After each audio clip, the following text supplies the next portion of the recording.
Hey guys, how are you all? Welcome back to my channel. Today we will see what if Naruto finds an ancient tomb. Part 1. If you enjoy it, then please like, share and do comments. He couldn't really remember when it was he had started coming here. He knew it had been hot, that was about it. The scorching heat of the summer, noonday sun was not something to be underestimated when one lived in fire country. He remembered searching everywhere. At this time of the day the matron didn't let any of the children back into the orphanage, believing that they needed that time out to play and get some good exercise. It also helped to keep any of the kids from getting too sad at their rather paltry living conditions. The fact was a simple one: when recovering from war and the devastation that a demon will bring to your town, funding an orphanage was hardly the first place that the money was sent. Still, it was a nice enough existence. While most of the children avoided him, usually at the behest of the other workers at the large, though crumbling, home, the matron was always kind to him. He had asked the old man that would visit him from time to time why it was that she was always so nice when the others would ignore him or push him away. He had remembered him smiling a little sadly before saying that the matron was once something called a wet nurse, that she had worked for the cages for years, helping to rear his own sons when they had been small, and now she ran the orphanage. It was on this day, his desperate search for a shady spot that was not taken up by the large dogs the tattooed people would have, or the ones that would always look at the clouds, that he had happened upon a rather strange place not too far out of the village, in the surrounding forests that were still contained by the outer walls of the growing city.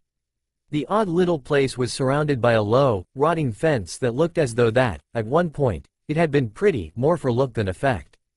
Pushing aside a rotting bit of bamboo, he stepped cautiously inside and was almost instantly swallowed up by overgrown grass and weeds. A boy of no more than 6, he couldn't hope to be taller than these things. Smiling at how much cooler he was feeling already, he had moved deeper into the odd grounds and promptly fell face first to the ground, his tattered sandals catching on something at his feet. Looking closer, and still needing to part the grasses so he could better see, he saw what looked like a large stone, the worn kanji on it unreadable for a number of reasons, first of which being that he couldn't read. He remembered idly cursing the stone before he rose once more and ambled deeper in, his eyes barely spotting what looked like the top of a stone structure through the almost suffocating foliage. As he moved in, careful to dodge around the other stones that seemed laid out in something of a pattern, he came to the base of the structure, his eyes widening in shock at what lay before him. The whole of the thing was large, if worn. Its yellowed and rough stone showing that it was at one point a thing of beauty, water-worn and windswept effigies all but lost to time. However, it was the large door, flanked by odd statues that had caught his eye. Each of the large, man-looking stone sculptures were standing tall, arms before them in what looked to be, at one point, the pose for holding something quite large. The faces of the men were long washed away, but the odd hoods they seemed to have worn were still somewhat there, though he could see where they had been broken before being further weathered. Putting them aside for the moment, he peered deeper inside the doorway and smiled to himself. It was dark, cool, hidden from sight and hard to find. Perfect clubhouse. Casting one last look about the area, a brilliant smile lighting up his whisker-marked face, he dashed inside, almost instantly being engulfed in darkness and a comforting cool, slightly damp air.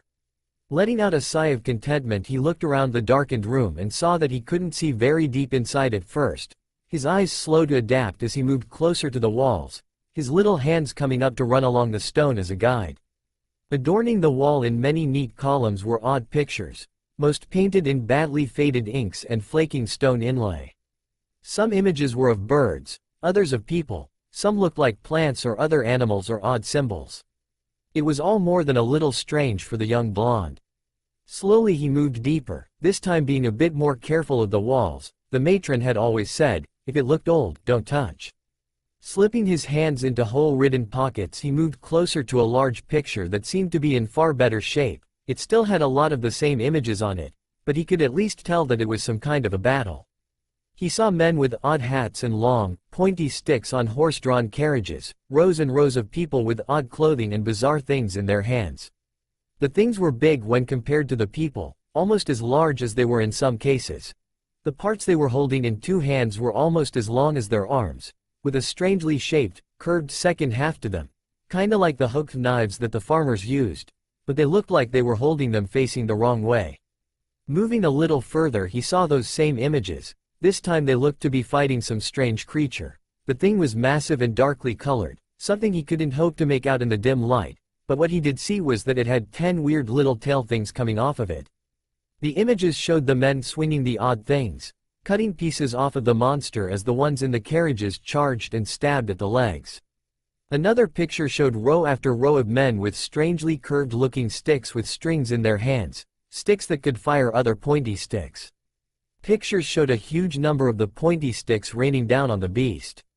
He couldn't remember being more excited in his life. Only the matron would read him stories, and even then she only told boring ones about dogs or living cookies. Right here before him was a giant picture book showing people fighting a real monster. Hardly able to keep his steps steady, he ran to the next picture and gasped.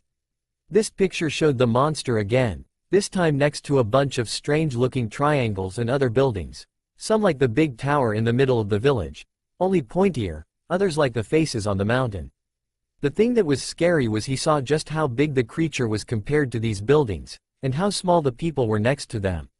The next picture showed the huge thing with its tails pointing all over, and a ball of fire coming from its mouth, destroying the buildings and killing the people.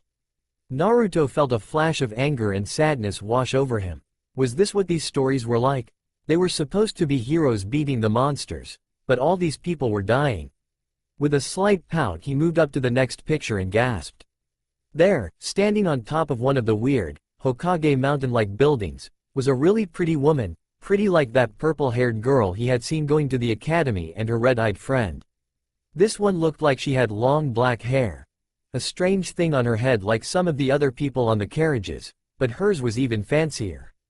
It looked to wrap around the back of her head and kinda fan out, and covered the top of her head completely, like when some of the kids would put pots on their heads and played samurai. At her forehead there was a picture of two snakes wrapping around each other to make a neat little symbol. She was wearing what looked like a long, white dress, like the people with the white eyes would wear. In one hand was a long stick with a snake on it, and her other hand had a big claw. She was standing on top of the mountain alone, all the other people hiding behind her as the monster came at her. That was the end. It was too dark to see more. The young blonde wanted to scream, it wasn't fair. How did it end? He'd never heard of a pretty lady being the hero in a story. Now he found one and he couldn't find out what happened. This is the worst day ever. Kicking at the dust at his feet, Naruto slowly started making his way back towards the entrance, the doorway so bright that it was hurting his eyes. Squinting at the sudden pain, his foot caught something, making him spill onto the floor and let out a yelp as he scraped his knee. Rubbing the damaged limb vigorously, he glared at what he had tripped on. His eyes widened. A hall. Best clubhouse ever. With a massive grin, the boy sprang back to his feet, unmindful of his slight limp, and made his way down the side passage. As he moved a bit deeper, and seeing that the hall lacked all forms of lighting, he knew he wouldn't be getting far without risk in getting lost in the surprisingly large building, never noticing that as he moved deeper the hall would tilt downwards. Just as he was about to give up his exploring for the day, he spotted it, something large and white that seemed to soak up what little light was in the room. There, before him, sitting on a large, slightly glittering chair, was the woman from the picture. Shock and no small amount of fear washed over him as he stared up at the woman, one hand still holding her odd staff, the other brought up over her heart and showing the long, two-pronged claw he had seen from the mural. Wow. Are you real? As his words echoed through the room, he felt a slight chill sweep over him, like someone had just rubbed ice over the back of his neck. Quickly casting a look around him, he crept closer to the throne. I saw your picture. You were fighting the monster, right? I couldn't see the rest. Could you tell me what happened? As he finally got close enough to really make her out, he saw that she wasn't really there. Well, she was, but she was just a statue. Oh, I guess you can't, can you? Throwing up his hands in frustration, he sat down at the foot of the marble statue and let out a sigh. I wish you were here. I really want to meet a hero, like you, or the fourth Hokage. He was the greatest. He beat a giant fox monster in. Giving a slight chuckle at his own antics, he let a smile linger. That had been the first time he had talked to her about things in his life, and it had become quite the habit. When he had returned that evening to find the matron worried sick, he just smiled and said he had found a great spot to stay cool and lost track of time exploring. She had scolded him for a while, then put him right to bed after a bit of food. That was another thing he was always thankful for. She had always made sure he got enough to eat. The others that would run the food line or sometimes just the bullies would always take his good or give it to others. He used to complain about it, but after a while he had given up. Besides, when the matron would take him aside for his stories, she would have warm tea and some little cakes for him, and those were always better than the thin soup that they had to eat. Before he knew it, 4 years had passed. Almost daily he would make his way back to his little hiding place, squirreling away all his little trinkets he would find, make or be given as the years passed, all of them backed by the statue of his goddess. Well, after he had seen all the murals, courtesy of a small lantern given to him by the Hokage, he couldn't call her anything else. The last of the pictures showed the woman using strange rays of light in her claws to fight the beast, but she ended up being stabbed, it seemed, by one of the tails. As she lay at the beast's feet, there was another man that showed up, somehow trapping the monster in a large ball that was torn from the ground before it was thrown into the sky. The last mural, which dominated the far back wall, was of a scene at night, showing the moon. The whole of their city, if not her people, were in ruins. He knew there was something of them that had lived. This tomb was proof of that, but with no way of reading the script, or even finding out the name of the woman on the throne, then he was largely out of luck. At the time he thought it was a good, fitting name, Megami, and as the years passed it just seemed to grow so by the day. He was hoping that title would mean something today. Making his way through the overgrown grass once more, his head now visible above it, he made his way back into the tomb, down the corridors, whispering his greetings to the ghosts of memories that filled the halls. The dusty floors that had once muted his steps were now cleanly swept and carefully cleaned. Interspaced along the walls, away from prying eyes that may catch the light from outside, were more of the lamps that he had managed to buy or trade for over the years, setting them where it looked torches would have once stood. Making his familiar turn, he found what had, seemingly, always been there, his goddess he had found 4 years ago. "Hey Megami-chan, it's me again." Taking a moment to light a pair of lamps, causing the large room to glow in the artificial light, and showing her in her true magnificence, he stepped closer before settling to the floor beside her, a lamp at each side of the throne. Once he had gotten light in here, he had been shocked at what he had found. There was the form of his goddess, perfectly smooth and immaculately detailed marble adorned in riches the likes of which he knew he would never see elsewhere in his life, sitting atop a golden throne that had been encrusted in jewels made to look like beetles, serpents and scorpions. Her body, seemingly, was once covered in cloth, as the statue was quite nude, save for her headdress and a section of upper armor, bracers, belt and greaves. Her face itself had deserved immortalization, if he had anything to say about it: perfect cheekbones, slightly tapered chin giving her an air that reminded him of delicate porcelain, a gently curved nose and a regal mouth that at the same time, he imagined, had the gentlest voice he could imagine. The chest armor was in a large half circle made of straight bands, not unlike the feathers of a bird, alternating blood-red metal and some kind of green stone that he knew was valuable. The odd armor then swept up her throat in the same alternating bands. Her hair was cast in stone as well, a lusterless black that was well manicured and shone in the light of the room in brilliant contrast to the rest of her form, the black stone almost drinking in the light even as it shined. The crown she wore styled in the same fusion as her chest armor, though the solid green stone serpents caught the light in a way that made them seem a lighter shade. Wrapped around each of her arms were more of the snakes, with 2 long belt knives at her thighs had a deep, purple stone inset in the pommel and the hilt. The knives' sheaths adorned in a shining yellow metal that he just knew had to be gold, as well as more of the black stone flanking a central strip of gold. Naruto pulled his knees to his chest, hugging them tightly as he rested his head on them, unmindful of his nicest set of clothing, dark brown pants and a black shirt the old man had bought him, getting dust all over them. "She's gone. Megami-can, she's gone, and now I'm all alone. The old man won't have time to come see me. The new matron kicked me out with just these clothes. And these, I stole them from Kasa, the matron's room. They were her favorite hairpins." Naruto pulled the little set of jade combs from his pocket, one of the tines broken from the outer edge, probably from where they forced him from the home. The top of the artfully carved combs showed a single lily, inlaid with some kind of white stone. "Megami-chan, if you can you keep an eye on her? She was always really nice to me." Taking a moment to turn the little combs over in his hands, he rose and reached up to slip the combs just below the crown by her hair. the ornaments staying and letting the lighter stone shine in the light reflected from her hair. I don't know if she'd want you to have them, but I do. You're the most important person in the world to me. Looking up into the endless black depths of the statue's eyes, the hollow void seeming to draw him in, he fidgeted. Is it all right if I stay here tonight? Till I can find somewhere else? Taking the silence as an affirmation, he settled into the statue's lap and curled in on himself. Life, it seems, was just too cruel. Time has an odd effect on people. Some become more attuned to their surroundings and those they are with over the years. Others will gain wisdom, able to give you some of the best advice you can imagine or possess a singular insight into situations. Still more will either become calm and cool, able to calculate and understand situations as well as people, but possessing a cold logic, uncaring of the human element. Naruto, over the next 6 years he would gain a bit of it all. Empathy for those that were not unlike him. Outcasts are those that have suffered so much that they just disconnect. Insight into situations and conflict that only an outsider can glean, and a calmness when he focused that would belie the large reserves of energy he possessed. This last aspect is what those in the academy would know him for.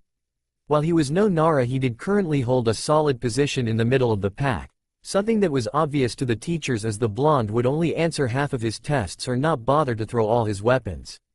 He knew what he needed to pass, and he didn't want to draw any undue attention to himself. He was under no delusions that people were more than a little confused as to how he had survived so long after the orphanage had kicked him out. Eventually the Hokage had found him, got him signed off as an adult and given an apartment as well as a stipend to live off on. But upon arriving he had made a decision and instead got a new teacher, a chunin named Uruka, to get him a few storage scrolls and quickly packed up everything he could and returned to the safety of the tomb. It was odd, ever since he had asked Megami if he could stay there it had seemed all the more welcoming, the light from his lamps seeming to reach that much further, the food he would cook would taste that much better. Not wishing to impose on his goddess he set up his bed and things in another of the chambers that he had found in the structure. That was another thing that had really surprised him. Every time he went to try and explore, something new he would seemingly be there for him to stumble upon, new halls, tunnels, recesses or even whole chambers.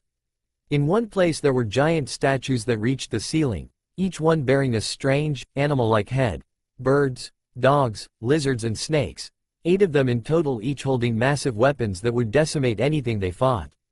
Another room seemed to be an armory of swords, holding more of those oddly shaped swords. What he learned were bows and spears. Opposite of them were row upon row of shields and other smaller hand weapons. Throughout it all, he remembered the matron's words, "If it's old, don't touch it."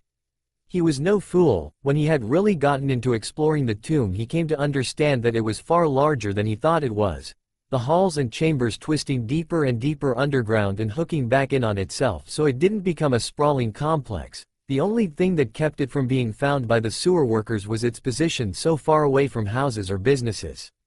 Still, it was a great place to live, especially after he had, officially, moved in.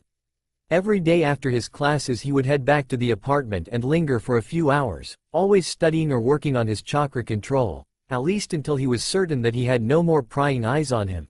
Then he would slip out through the roof access he had and would make his way through back alleys and tall grasses, using the time to work on his stealth, then would have a simple supper before more training, the larger chambers, halls, staircases and materials in the tomb affording plenty of training opportunities. Hay-baled targets, a stone pillar that he would carefully wrap with a spare futon to use as a striking post, long, twisting hallways and steep stairs for speed and reaction training, stones and rope to add weight to his body for physical training. Indeed, the tomb afforded him all he needed. He had even found, in one of the larger halls that held more ceremonial-looking weapons, images on the walls that acted something like a manual, showing fighting styles both with and without weapons, quickly showing the blonde, albeit in an abstract fashion, how his stances should look, how to wield the large weapons as well as the small. He did think at times that the place seemed closed in, stuffy, but whenever he would think that he would see all the images and murals that showed the life of these people and would smile a little. He may not understand the language, but he still felt, somehow, like a part of them, learning their styles, taking up some of their dress, honoring the statues that even he could understand held a religious meaning to them. That was something that had always confounded the teachers. Every time he would rush home and seemed to hit the books, never training physically, so how was it that he was getting so strong? Where did his fighting style come from? Then there was his clothing. Over the long years he had began to adopt the calm, regal look that he had seen on the statues of the tomb. A look that was rather unnerving in one so young. Even the clothing had come to reflect his new mentality. Rather than wearing t-shirts and shorts, pants or even mesh shirts or jackets, he instead kept himself wrapped in a long, pale brown cloak, as though he were traveling through Suna, then when he got to class would take it off. Beneath it he wore a simple, white tunic with a curious half-cape over his shoulder, gathered at the chest with a wooden clasp in the shape of a scorpion, leavening his arms bare and showing the results of long hours of hard work. Simple loose pants tied at the ankles and a woven reed sandal finished off the odd look. The clothing was simple and shockingly effective. On one side it was a soft white linen, on the other was a deep black, shrouding him as he would need. Due to all the heavy training he did, inside and out, he had a moderate tan that helped to hide him in the foliage of the village even better than the so-called experts in their class. Only needed to use a bit of wet ash to break his pattern and move deeper, vanishing almost entirely from the teacher's view. So it was that he had become as much of an enigma as he was known. Finally the day of the graduation exams had come and he knew he would have little to worry about. The intensive training he had been doing using a variation of the leaf balancing exercise had ensured that he had enough control to use the bunshin. He had been one of the first to understand and use both the substitution and the transformation techniques. His variation was simple. He sent out a small amount of chakra into the sands that coated the floor of the tomb and would then slowly pull it back once it had infused the earth, pulling it with his chakra and keeping a small amount cycling through the area, keeping the sand or dirt clinging to his body before pushing it further up, eventually letting it cover more and more until he felt his control start to waver, then would push just that little bit more, forcing him to adapt and his control to grow, before he would move out of the tomb and drop it off. Then he did it all over again. Day in and day out. Alright Naruto, you're up. First the henge, then the kawarimi, then 3 bunshin. Yes, Iruka-sensei. Now just try your best Naruto-kun, go slow and try and relax. Yes, Mizuki-sensei. The pair that sat before him always mildly unnerved him, but they also never went out of their ways to bother him, something he was thankful for. First he made a simple ram symbol, focused his chakra into a shell around him and willed it to take the shape he desired, in this case Mizuki-sensei, complete with the little rag he would wear on his head that sported his headband. Next he swapped himself with one of the logs provided for the class for their substitutions, though some part of him noticed that the pull was off, that it seemed to take more chakra than it should. Still, he poured more into it and succeeded with his swap and moved on. Last came the bunshin, something he had pulled off every time in class without fail, yet still, he felt that odd pull, that more chakra was needed than should have. A clone required a level of finesse that could be troublesome should he just pour more into it like he had with the kawarimi. Stopping his channeling of chakra for a moment he looked to his teachers. Forgive me, Iruka-sensei, may I ask a question? Iruka had to hide the small smile that threatened to take over his features. Naruto had always been quite respectful of those that had earned it, and apparently he had ingrained himself to the youth when he had first been approached by the boy. He knew he had had a hard time of things, failing the first 2 years at the academy before his removal from the orphanage, and wanted to help the struggling student as much as he could. To his joy the boy had taken to his lessons with a thriving passion, taking every session to heart and remembering things instantly that were taught in his first year, that others couldn't recall with the help of their notes and the books. Of course, go ahead Naruto-kun. Sensei, it seems as though I'm having trouble focusing my chakra today. It's probably just the nerves. If it takes a few moments longer, will I be failed? Mizuki looked ready to speak but Iruka raised a calming hand. While yes, this test is in your proficiency in the technique, recognizing your limitations in the field and adapting is just as important. Also, you're the last one to be tested today, so take your time. Both Iruka and Naruto chuckled at the little joke before the blonde nodded and carefully started to gather his chakra, paying attention to the rate of the odd pull that he was feeling coming from all around him, like something was trying to drain his chakra. Finally understanding the rate that he was losing the chakra, Naruto quickly flew through the 3 hand signs needed for the technique and, with only a slight pulse at the end to up the number, released the chakra, causing the room to fill with smoke for a moment. The instructors were stunned for a full minuet. They had required only 3 clones, yet Naruto had just produced over 20 of the illusionary blondes. And Naruto, well done. I can see that you still need to work on your control, but you did an excellent job in making your clones. I'm proud to say that you graduate. Come up and get your headband, ninja of Konoha. Naruto gave a small bow. His face split into a wide grin as he moved up and took a pale white headband, something that matched his clothing, and wrapped it securely around his forehead. He spared Iruka a small smile for the thoughtfulness of keeping one of the white ones in reserve for him before he moved back outside to wait with the others. Seeing the others all happily greeting parents, siblings or guardians caused a slight twinge in his heart. Absently he thought back to the matron, how those little combs would look in her russet hair. The kind twinkle in her green eyes as she would sit him on her knee and read to him, the little cakes she would make. At the same time he thought back to his goddess and smiled. Her gaze was always on him in the tomb. Somehow he knew it, as insane as it sounded, and he knew she would be proud of him. He couldn't wait to get home to tell her. He heard snippets of conversations drifting through the crowd, some of praise, others commenting on where they thought they would rank, all very normal. Then there were the ones directed, somewhat, at him. The half-muttered insults or comments of amazement that they would let a freak like him pass. Again, it was all very normal. When they were all called back inside, Iruka told them about needing to be back at school this time next week in order to get their team assignments as well as further instructions on their expectations on their new positions as ninja of the village. The whole of the class was walking a bit taller that day as they started to file out.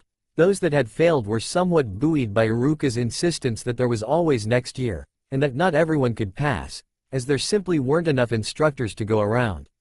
As Naruto was about to leave, opting to be the last for his own reasons, Iruka approached him and clapped a hand on his cloaked shoulders.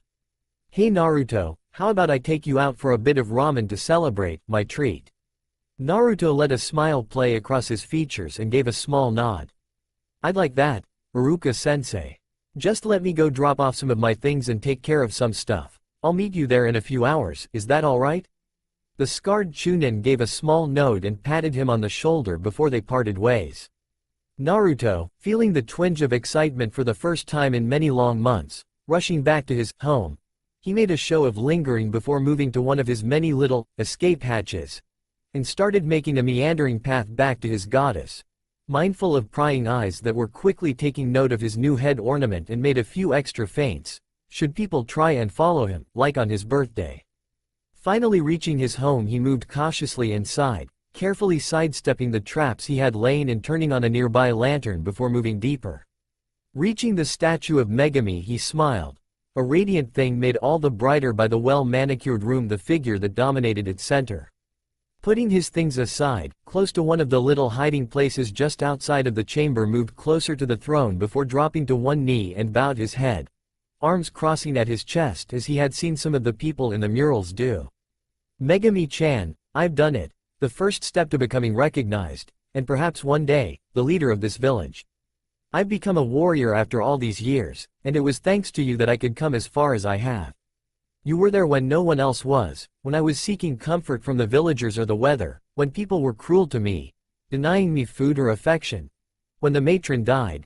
I promise you, Megami-chan, that I will eventually learn all I can about this place, and if I can, I want to bring our people back to the world. I swear it on my life, this one or the next, I'll find a way to make your sacrifice known." Rising from his kneeling position, he got a bit closer to the statue, a part of him thinking that it was smiling at him as his eyes were drawn to the small combs he had placed there so long ago, a flash of the original owner coming to his mind as he reached up and laid a gentle hand on the smooth stone cheek, his eyes going back to the statue's empty gaze before he let his thumb ghost over the marble. Letting out something of a heavy sigh, he stepped back and was about to turn and make his way towards Ichiraku's ramen bar when he heard it. A soft, almost unnoticeable click, then the sliding of stone. Looking back, Naruto was more than a little confused. In all his time here he had yet to hear anything like it before. Yes, he had found passages that had seemingly been closed before, but this was wholly different. Looking at the throne for a time, he then started making a slow circle around it, looking for the source of the sound, part of him terrified that he had damaged it in some way. After making a full circuit 3 times, he then started looking around the rest of the room when he spotted it. There, just beside the throne and close to the ground was a small handle jutting up from the flood of the tomb. He had to have stepped over it twice without noticing it. Cursing himself slightly, he looked back into the marble face before glancing at the handhold again. He looked back to Megami in confusion, questioning her about what he should do. Silence was his answer. With a trembling hand he took a hold of the stone handle. He set his feet firmly and pulled. Slowly the stone started to move. A great grinding sound filling the chamber before a stone pillar just larger than his fist reached the height of his hips. Again he looked to Megami and released the handle, his eyes widening in shock as he saw the stone grip slowly recede into the pillar. As the handle vanished back into the stone, the seam so fine that it could hardly be noticed anymore despite his careful eyes, the whole of the chamber gave a slight shudder, sending a large cloud of dust into the air. Coughing and sputtering slightly, Naruto struggled to see what was happening through the now hazy room, and to his shock the large throne had shifted slightly. No longer did it dominate the center of the room, but now it stood slightly off, as though something else should be in the chamber with it. His curiosity was rewarded when he saw a section of the large stone panels that dominated the floor slowly move aside and a platform arose. Naruto's eyes grew wide, for a moment unmindful of the dust that now stung at his vision as he saw an elegant golden crown rise up until it was almost at chest height. The whole of the things was covered in a thick layer of dust and cobwebs, a husk of a single scorpion lying next to it.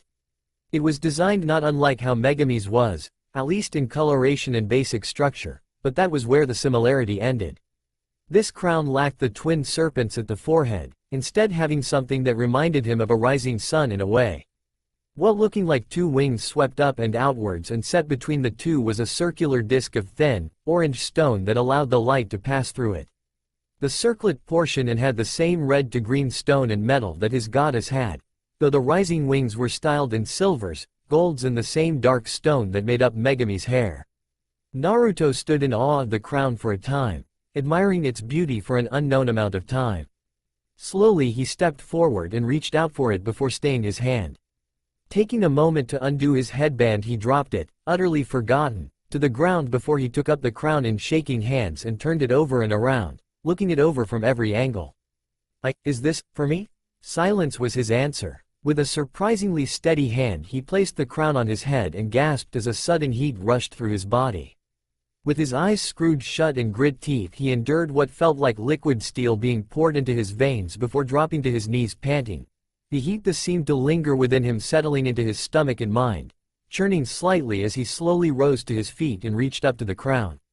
To find nothing. Frantic, Naruto looked around the chamber before his eyes locked back onto the platform that once held it, then to the statue of his goddess, and let a sad smile overcome him even as a single tear rolled down his cheek.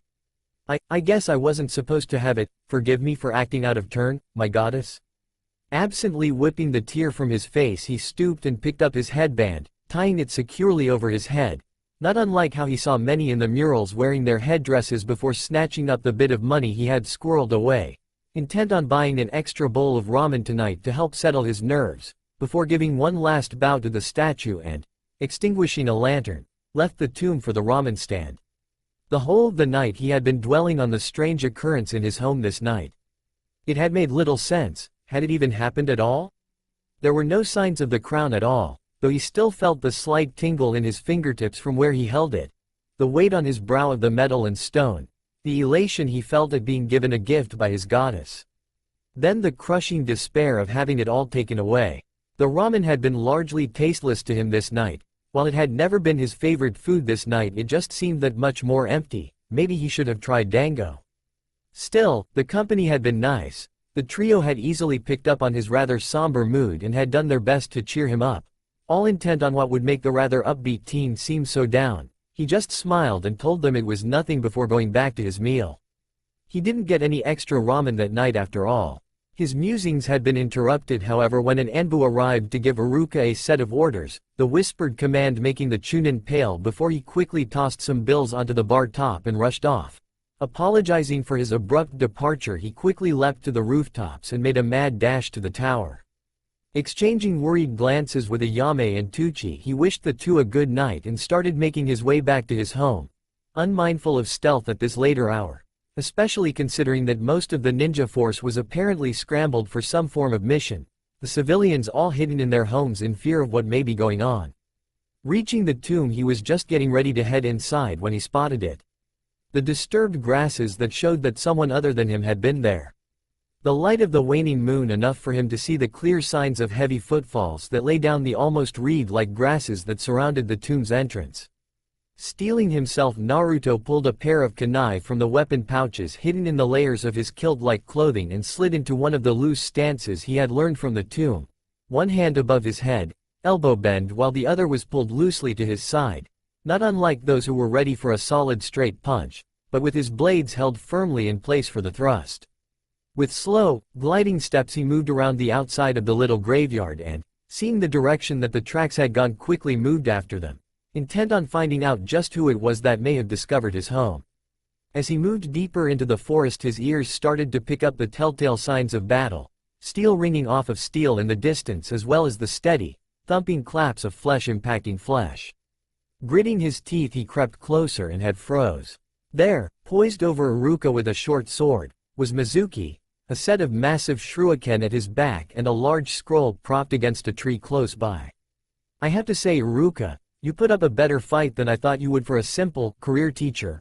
Most of us only put up with those snot-nosed little shits as part of the duty, but you honestly like the little brats, don't you? Iruka grunted as Mizuki placed a foot on his chest, causing broken ribs to grind painfully in his chest. More than I ever did you, Teme? If anything, Mizuki's smirk grew. Ah, you wound me, Iruka-kun. Wasn't I your best friend, your teammate? You're a traitor. With a lazy tilt of his head, the silver-haired teacher avoided Iruka's bit of phlegm. Spitting? Is that all you can do? I expected more. Mizuki stooped lower and brought the short sword to the man's throat. Any last words? A small trickle of blood flowed from his mouth before a small smile graced his lips. Yaw, behind you. The traitor's laugh was long and loud. Seriously? Behind you? That's the best you can come up with? The man's eyes widened as he felt the steel slicing into his flesh. Just above his kidneys a pair of knives had found their mark. Staggering back, he turned and spotted the oddly dressed blonde, his hands passing back into his strange skirt and pulling another set of blades. You. Me. Naruto let fly with another pair, his perfect aim spoiled by the man tossing himself forward and rolling away. Even as he moved, he pulled one of the massive shuriken and brought it before him as a shield, the knives that had wounded him falling away with the sudden movement. Not for the first time he was happy about the thick vest and how effective it could be at slowing blades and limiting wounds. What could have been a deadly blow was now little more than a nuisance that he knew he would have to treat before he made his final escape from the village. Missed me, demon brat. Did I? Who says it was you I was aiming at? Mizuki stiffened as he heard the sound of steel slicing through the air and spun, whirling the large shuriken in his hand and deflecting the somewhat clumsy throw of his teacher. My, Iruka-sensei, that was poor form, C+. Despite the situation, he smirked at his student. You try throwing straight with broken ribs. Sobering a bit, he forced himself to his feet, one hand absently holding his chest. Naruto, go to the village and get help. Mizuki's stolen a scroll with forbidden techniques and must be stopped. I'll slow him down. With a curt nod, Naruto turned to follow his orders, understanding that if this should fall into the wrong hands it would cost many more lives than that of one Chunin and one Genin. Oh, are you sure about that, Iruka-kun? After all, this scroll holds some rather interesting things about our blonde here. Mizuki, don't say another word. As it stands you may get life in prison, but if you tr. Oh, I think I'd rather take death. Those cells are just dank. Now then, Naruto-kun, would you like to know a secret? No, you mustn't. Naruto's confusion was almost palpable as he turned back to the clearing to see Iruka trying to force his legs into propelling himself forward. But if the blood coming from his mouth was any indication, then the scared Chunin was already in serious trouble. Mizuki just stood with a sadistic grin as he stared at Naruto. Oh, but Iruka, don't you think that your favorite student deserves to know the reason he's hated? Why no one would adopt him? Why it was that he was given such a crappy little apartment and so little money to live off of? What? Naruto, don't listen to him. He's just going to lie to you. A sickening choking sound filled the clearing as Iruka dropped to his knees, arms wrapped around his chest as he coughed up a gout of blood. Naruto was moving before he realized it, trying to get to his sensei's side only to have the large shuriken impact the ground before him, stopping the blonde dead in his tracks as Mizuki pulled the other large blade. Now, let your elders finish speaking before you act. Naruto, if you knew the truth then you would hate this village as much, no, maybe more than Orochimaru-sama himself. Naruto, you are the nine-tailed fox. The teenage blonde froze. He was a demon? Suddenly all the looks, but muttered comments, the people at the orphanage, it all made sense. That's why no one wanted him. That's why Megami rejected him. And Naruto, it's not true. The fourth, he sealed it. For Iruka, the world went dark. That gave him pause. That marking on his stomach he couldn't understand, it was a seal. He wasn't the fox, it was inside him, but that didn't make him it any more than it making it him. Turning cold, blue eyes on Mizuki, he felt his chakra spike as his emotions surged. And that odd warmth that had been stirring in the back of his mind and stomach grew hotter. As his chakra peaked, the massive wave of blue energy becoming a visible thing around him, something that shocked the former Chunin to no end. He felt it, the same white-hot burning coursing through his body and penetrating his mind, his vision filling with spots before things started to become clear. Visions of sandy plains and magnificent structures that stretched to the horizon. Images of artfully sculpted and carved statues and columns. He possessed the knowledge. He possessed the power, the strength to lead, the wisdom to rule, it was all his. Mizuki watched with sinister glee as Naruto's chakra went berserk. Unmindful of the fact that it could probably be felt miles away, he only cared about the boy's suffering right now. Hell, if he pushed him just that little bit more he might break the seal and let the demon ravage the village once more. Orochimaru-sama would be so proud. As he watched, idly spinning the shuriken as he debated on how to make Naruto go that much further, he saw it. The chakra that was visible seemed to pull back. Rather than spiking around him and kicking up the earth and leaves around them, it instead seemed to surround him like a cold fire. Slowly Naruto rose from his slightly hunched posture, icy blue eyes locking on him before he rose to his full height. You, who would dare to use the sacrifices of another to fuel your own deeds. You who would injure friends in the name of power. You who would spit on your home for personal gain. You are an insult to all that you may have stood for, and those who would wear the mantle of traitor, are forfeit. He quirked an eyebrow at that, a smirk playing across his lips. Oh, well spoken, but tell me Genin, what will you do, to stop me? There was no smile, no hard words, only a sense of pity around the blonde as he looked at Mizuki. I am no mere Genin, where we are, I rule. With that Naruto extended his hand. And all Mizuki knew about the world, change. The Chunin could only watch in mild confusion as Naruto extended one hand, the chakra coalescing and seeming to pool, making a brilliant blue sphere that reminded him of the legends of the Yondaime. Naruto then simply turned over his hand, and let the ball fall. As the orb impacted the ground he was startled to feel the earth shake slightly, a pulse of blue chakra racing through the landscape faster than he could even begin to react to. Looking around him for a moment he grinned, nothing had happened. Leave it to the mediocre boy to waste Kra. Looking back up at Naruto he was stunned. There, where the boy's headband had once been, was a very strange hat of some kind. A muted red and green thing that seemed to shimmer and waver as he turned his head, as though it wasn't quite there. Following his line of sight he saw him looking at one of the little clearings, a largely bare patch that he had been sitting on trying to decipher some of the jutsu in the scroll before he had been so rudely interrupted. There, in the earthen patch, something stirred. Mizuki gripped his shuriken a bit tighter as something seemed to travel through the earth, swirling slightly, as though it were softening it somehow when he felt it, a deep shudder in the ground once more, like something had broken deep beneath the earth. Sentinels at the portal of eternity, mighty guardians of the king. Arise. Mizuki felt the hairs rise on the back of his neck. King? Guardians? The earth shifted, and a carefully bandaged hand appeared from the ground. What are you doing? What kind of jutsu is th? Mizuki was cut off as a long, bronze blade erupted from now sandy soil. The oddly curved thing looking like a katana blade that was far too broad, curving back down to still be hidden by the ground.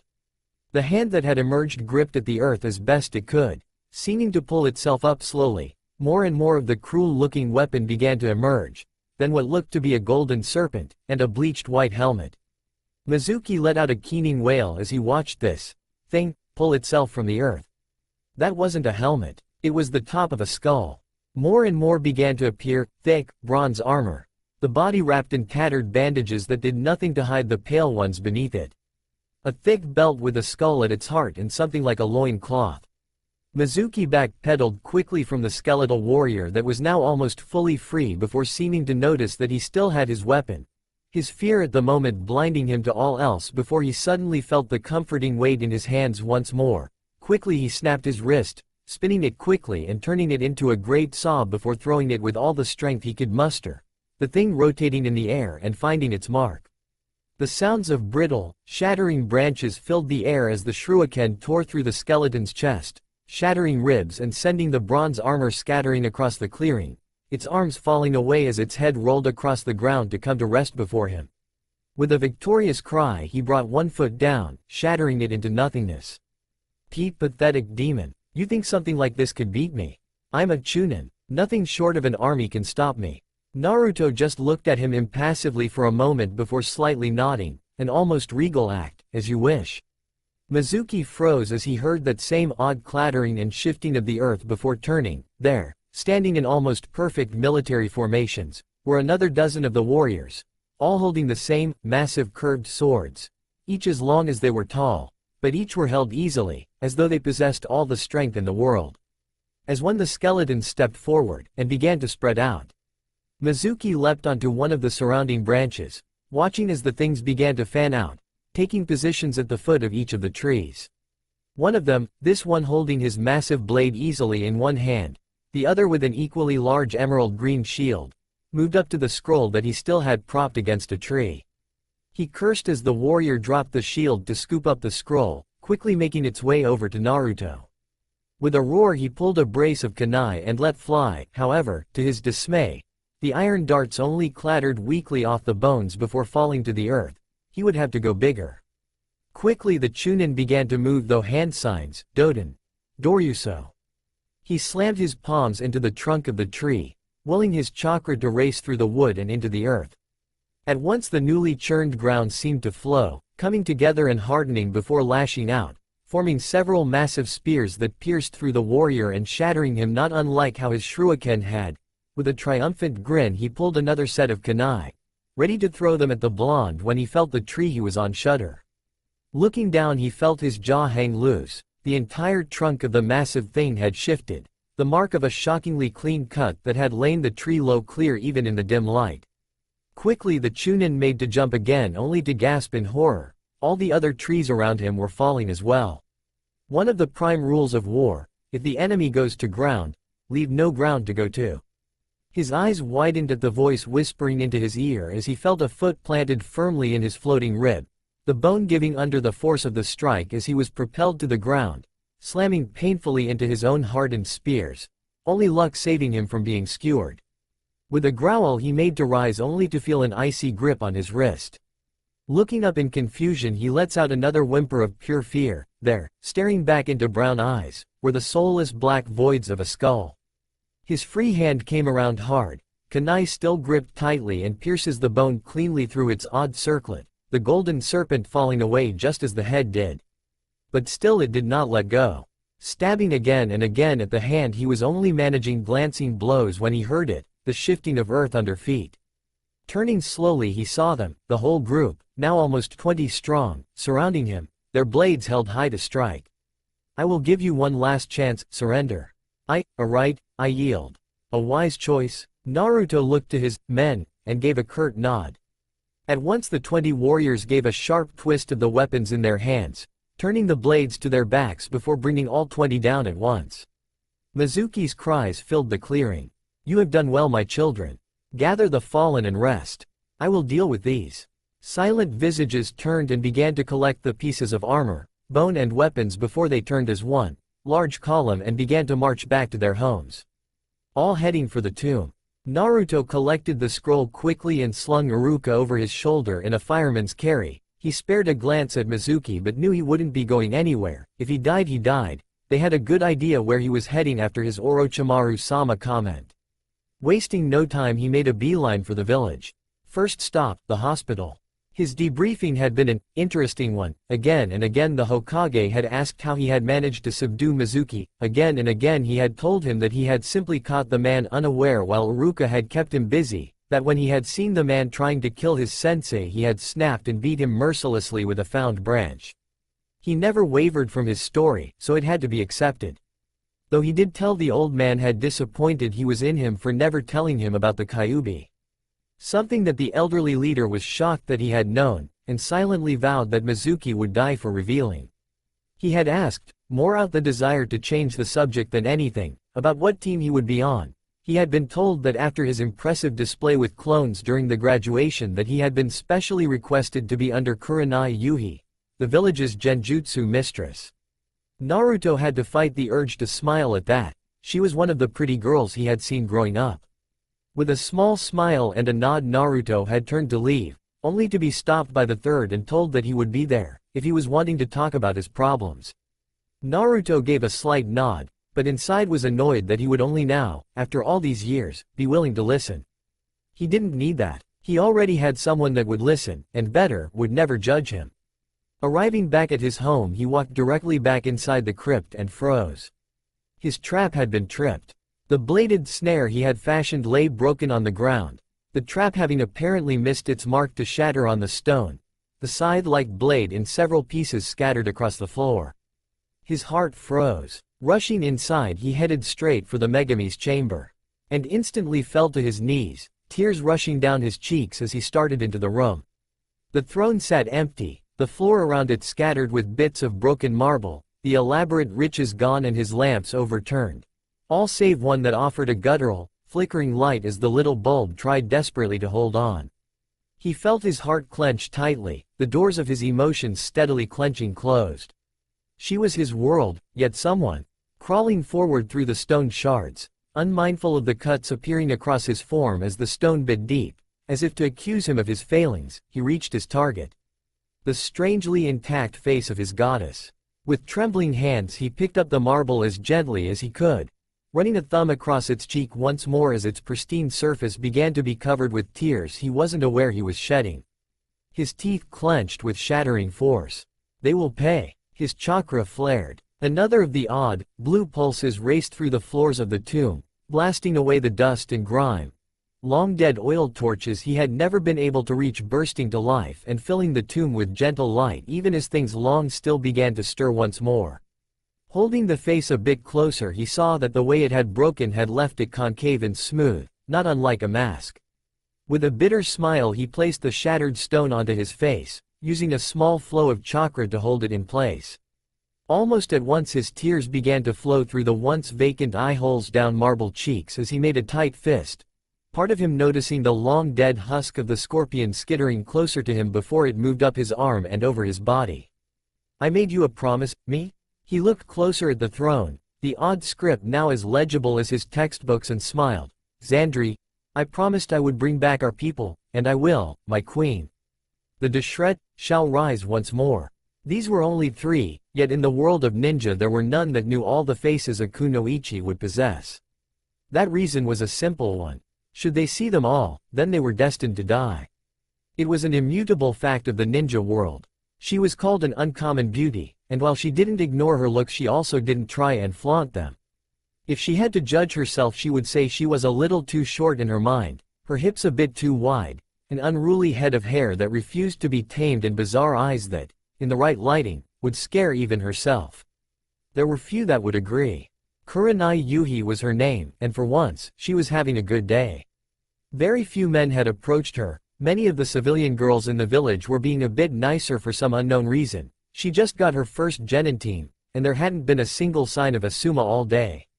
Even Anko, her best friend, had been in an uncommonly good mood, something about having a new toy to play with. That always made her shudder. Ever since her problems with her former sensei she was a bit too quick to cut, but at her core was still the same, fun-loving girl she had always been. It was just a pity that so few others could see it. Most seemed to think that she was a promiscuous woman due to her style of dress and panache for flirtatious behavior. Ludicrous. With that look she ensured that only a certain kind of man would approach her. A kind that she could easily turn away, or if they persisted, she wouldn't feel bad about hurting. As much as the fun-loving girl still lived within her, she knew that her pain ran deeper than most could understand. The only one, she imagined, that may be able to understand her was oddly enough her new student. One Naruto Uzumaki. One more reason she was glad that she had gotten him on her team. With the joint training she had in mind for her little minions, she was hoping that they, or at least he, may forge a bond not unlike what she held with the woman. Anything to get her to take someone else to that blasted dango stand. Anyone that really knew her knew that she preferred fish, spicy fish at that. So why would the woman always take her to get those blasted little dumplings? Shaking herself from her mild rant, she pressed on. While she knew she would be on time for the meeting, a part of her always preferred to be a little early, a tick picked up from her own Jonin-sensei long ago. Sparing a nod to the two Anbu at the gate, she made her way up the spiraling tower and to the Hokage's office, pausing at the door for a moment as her nose wrinkled. Asuma. Making a quick hand sign, she shunted chakra to anywhere but her nose, briefly feeling lightheaded as her ears started picking up the mumbling through the door, her eyes stinging slightly and fighting the urge to readjust her clothing, the slight pinch of her bra standing out all the more with that extra bit of energy running through her. Knocking twice, she waited a moment before hearing the rather comforting voice of her Hokage before entering and giving the older of the Sarutobis a smile. She didn't hate Asuma by any means, but the man needed to learn how to take a hint. If he was smoking, she wasn't going to give him the time of day. It wasn't like his father's tobacco, that she could honestly say she rather liked. The sweet, often cherry-flavored, off-blue smoke was something that was almost pleasant for her. However, Asuma tended to prefer the raw tobacco from AIM. The rather industrial village had those pollutants seep into their leaf, and it was something you could smell and taste in the air. Something you would never take into account. She had done everything short of yanking the pack out of his vest and incinerating it to get the man to take the hint. Men. Kurni-san, punctual as always. I hope the day finds you well. Yes, Hokage-sama. Smirking slightly, the elderly leader waved her off somewhat. Now, the meeting hasn't started yet. No need to be overly formal right now. You could take a lesson from your friend. I am a grandfather, and hope to get back to doing that properly here in a few years. That made a small smile form across perfectly painted lips. As you wish. If I may, why were we all called here today? He absently pulled his pipe from his desk, beginning to fill it as he considered his answer. Officially, I'm just handing out the files on your genin for tomorrow's selection. And officially, I need to speak to you, Anko-chan, Ibiki-kun and Iruka-kun, about what happened 3 nights ago. She gave a silent nod as she watched Asuma with her peripheral, refusing to let the man think she was eyeing him. Kurenai-san? Oh please no, not in front of the Hokage. What do you think of your team?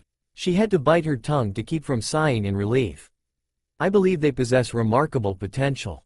What about yours? Idly he pulled a cigarette from his vest, the pronounced ting of his lighter echoing through the office before flicking the striker a few times as he considered his response. I'm currently going to be heading up the next generation of one of our more famous ninja trios. Honestly, I can't complain. Though I'm going to have to rely on their clans quite a bit, but you've got a weapon freak, a Hyuga, and the outcast. All 3 I think should have been last picks, but you had the first choice. Why pick them? Why not the Uchiha, the Haruno or the Yamanaka? She ground her teeth slightly as she moved closer to the Hokage, the smoke already grating on her, though the apparent lack of faith from her fellow Jonin may have played a bigger part in that. My team, Asuma, is of little concern to you, though I suppose I'll humor you. I chose the 2 most promising kunoichi in the class, something I know you understand, as well as a boy that I believe was overlooked in the school due to a situation beyond his control. You saw what I did. Making 23 clones like that is almost unheard of for a genin. If I can hone that skill into wide-range genjutsu, then he will be a force to be reckoned with. Hinata has perfect control, can be an expert tracker, and is already showing a skill for medicine. Tenten looks up to one of the Sannin and is stopping at nothing to get to her level. Trust me. My team is going to be a powerhouse when I'm finished with them. Both Sarutobi were doing their best not to shrink away from Brunette. They didn't realize how fiery she could be when pressed. Come now, Kurenai-san. I'm sure my son wasn't trying to be insulting. I happen to agree that these 3 have great potential. Young Anko will be assisting in your training, yes? She nodded. She's still officially not allowed to take a team, yet still desires to teach, so I offered a hand, and with the limited number of noob nin coming in I thought it better to keep her busy. A bored Anko is an interesting Anko. Ooh, Kurenai-chan. Talking about me behind my back again? She froze at the purring voice, two hands snaking around her midsection to lightly rub her belly as hot breath washed over her ear. Her yelp was not terribly dignified, though the laughter from the two men didn't help. With a rough clearing of her throat, she pinched one of Anko's hands hard, causing the woman to squeak and pull away. Anko, behave. She grumbled a bit before dancing out of reach of her friend and, pausing only long enough to get the ever-so-slight nod from the Hokage, snatched the 3 files from the desk that bore the snapshots of her team. So these are the little monsters we get to play with, Nai-chan? She got a nod before she started to leaf through them, her whole being seeming to shift and take on a more professional feel. Gone was the somewhat teasing cock to her hip. No more were her eyes sparking with mirth, her jaw set and her lips thin as she slipped into mission mode, her odd pale brown eyes dancing over the papers as she seemed to go back to other files time and again. Wow, at first glance these seemed terrible red, but you know I see a lot of potential here. Kurenai couldn't hide her smirk any more than the Hokage, while Asuma was starting to wonder if he had missed something. So what are your thoughts? She gnawed on her lip for a time before smirking. It's almost a perfect balance, not over-specialized, and not weak in any one area. The blonde will be the heavy hitter from the looks of it. The Hyuga has almost perfect chakra control and decent reserves thanks to her fighting style and can be a melee beast if we break her out of that shell, and Buns here, with a little coaching, could get as good as me at extracting information. I'd say a perfect deep recon, capture, retrieval or assassination team. Kurenai gave a curt nod. Oh yes, she had hit the nail on the head. Although, it says here you're wanting to turn the blonde into a genjutsu user?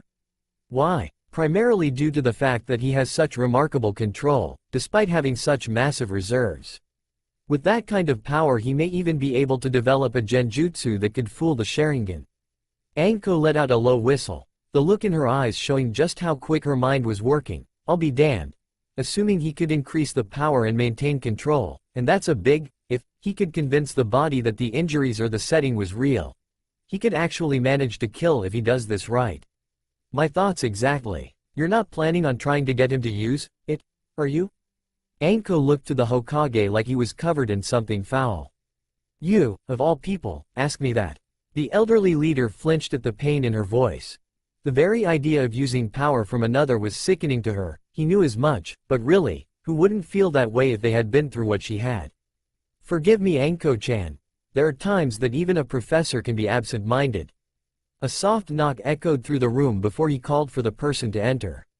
Quickly 2 men entered the room, one a towering man seemingly made of a scowl, the head of the interrogation unit. Behind him, wheeling himself into the room, was Iruka, the man moving more than a little gingerly thanks to the apparent wrappings on his chest. Lord Hokage. Hokage-sama. Ah, now that the main players are here, we can begin.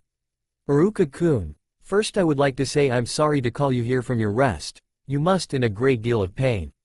He gave a weak smile, looking far too pale for a man of his age, and nonsense. Hokage-sama, I live to serve. He gave him a small smile. Very well.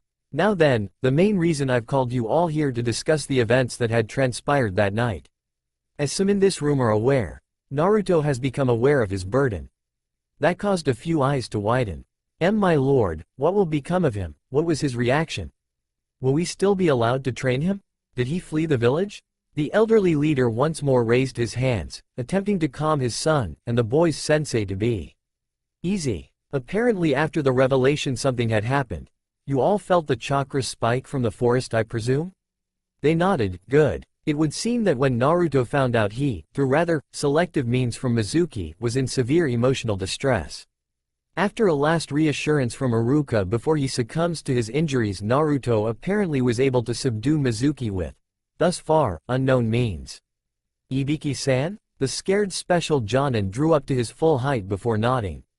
Yes, Lord Hokage. Naruto, upon delivering Iruka to the hospital for damage to his ribs that had resulted in a punctured lung, came before the Hokage and reported that he had engaged Mizuki with the help of the aforementioned Chunin and, upon seeing Iruka seemingly die, in the boy's words, coupled with the revelation of the fox, had snapped and beat Mizuki into submission with a found branch.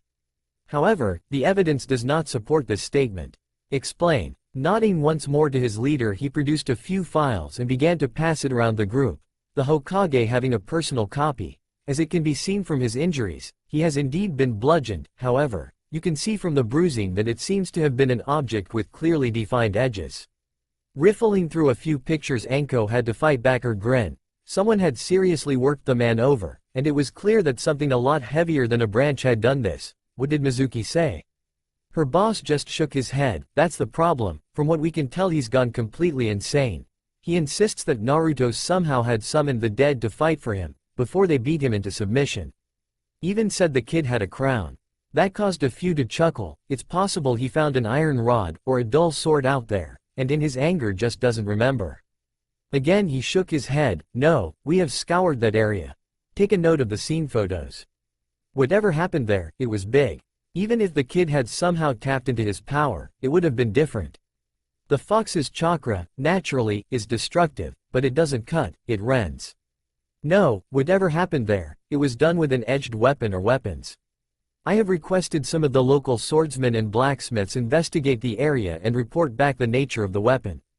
I will say this, I've never seen a cut that clean before on a tree, and if it was a weapon, why not just kill Mizuki?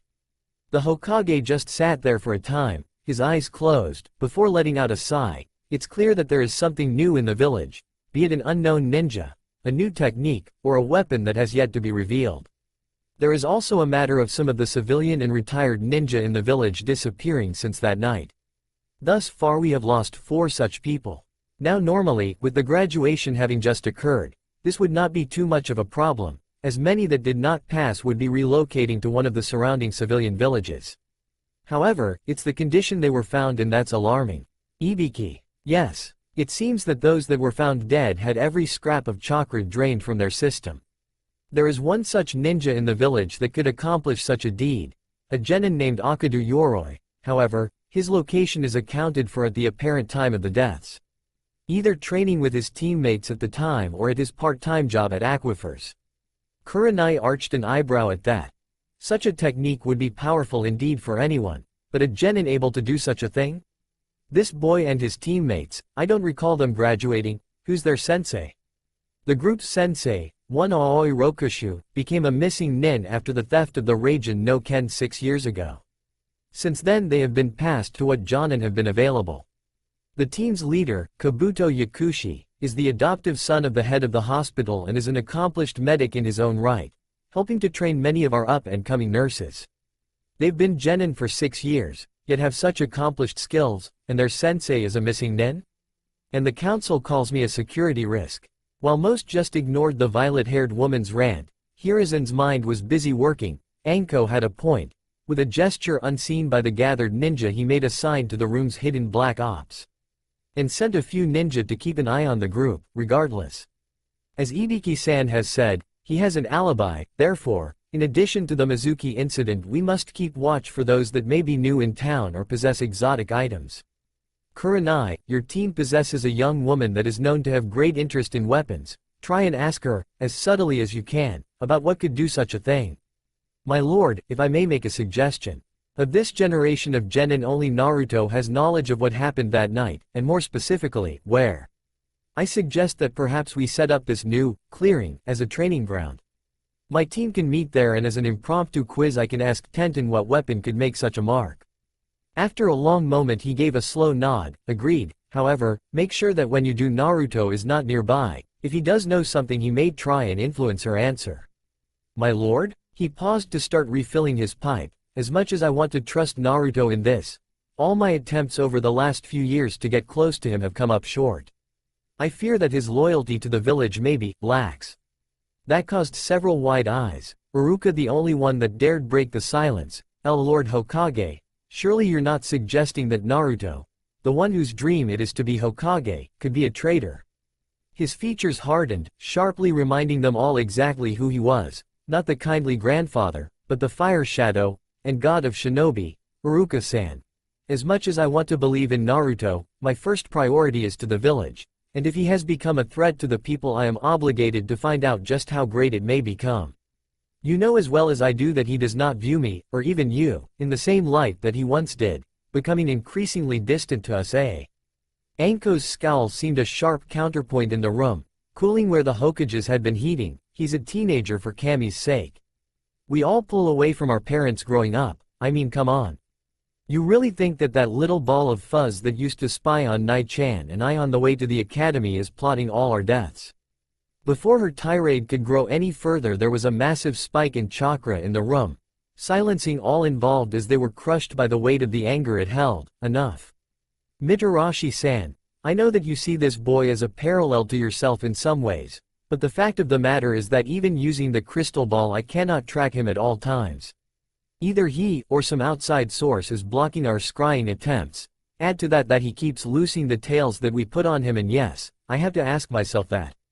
So, you were having him followed, for how long? You at least had the courtesy of telling me. For a little kid like him, I'd bet that he just got paranoid as all hell and just started running and hiding as a reflex. You know what this place is like. At the best they ignore him. Mitarashi, you're dismissed. Bu. Dismissed. She snapped a hasty salute before turning on her heel and leaving a group of stunned watchers. Some couldn't believe how she had reacted, but for two, they were shocked that the Hokage had thought so little of the boy, them wondering what his father may say if he was still there. Unknown to them all, one old man was wondering just how true her words had been. The last 3 days had been unique for Naruto. Why, you may ask, was it just these 3 days that would stand out? That was simple. He himself hadn't so much as seen the sun once in all that time, something of a rarity of the blonde.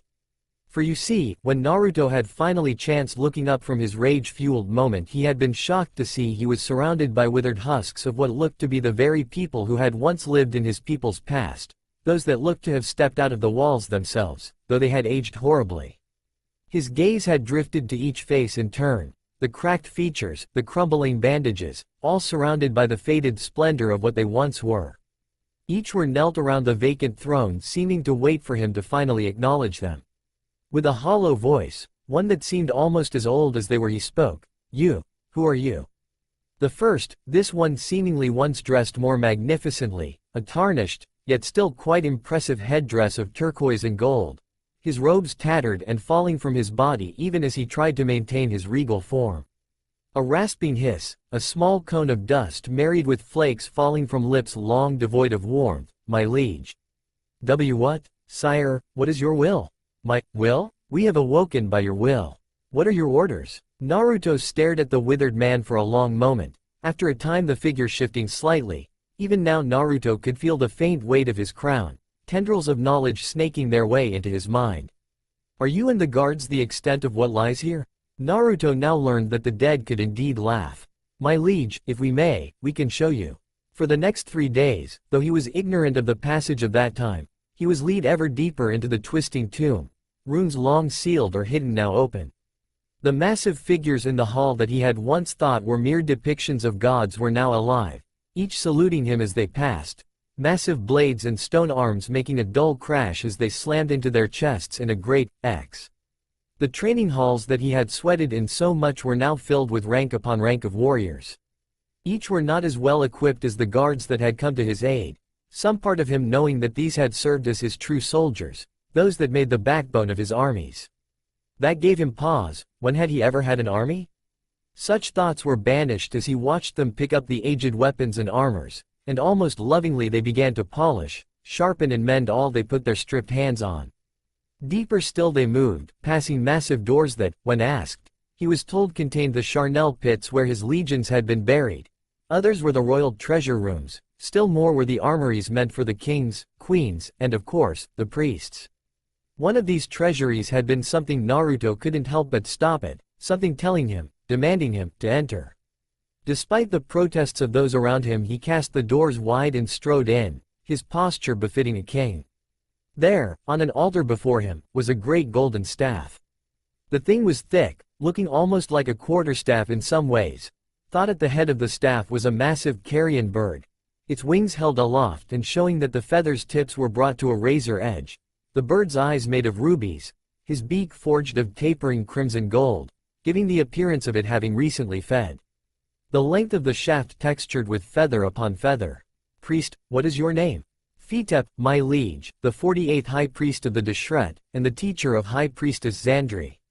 Naruto paled. Xandri. Where is she? Is she here? No sire. Her place is elsewhere. He deflated a bit. I see. What of this staff then? I feel drawn to it.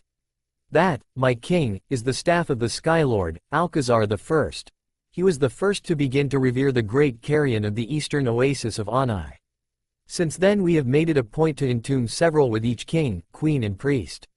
These birds are holy, as they would cleanse the battlefields of the dead, preventing sickness and the fouling of the water.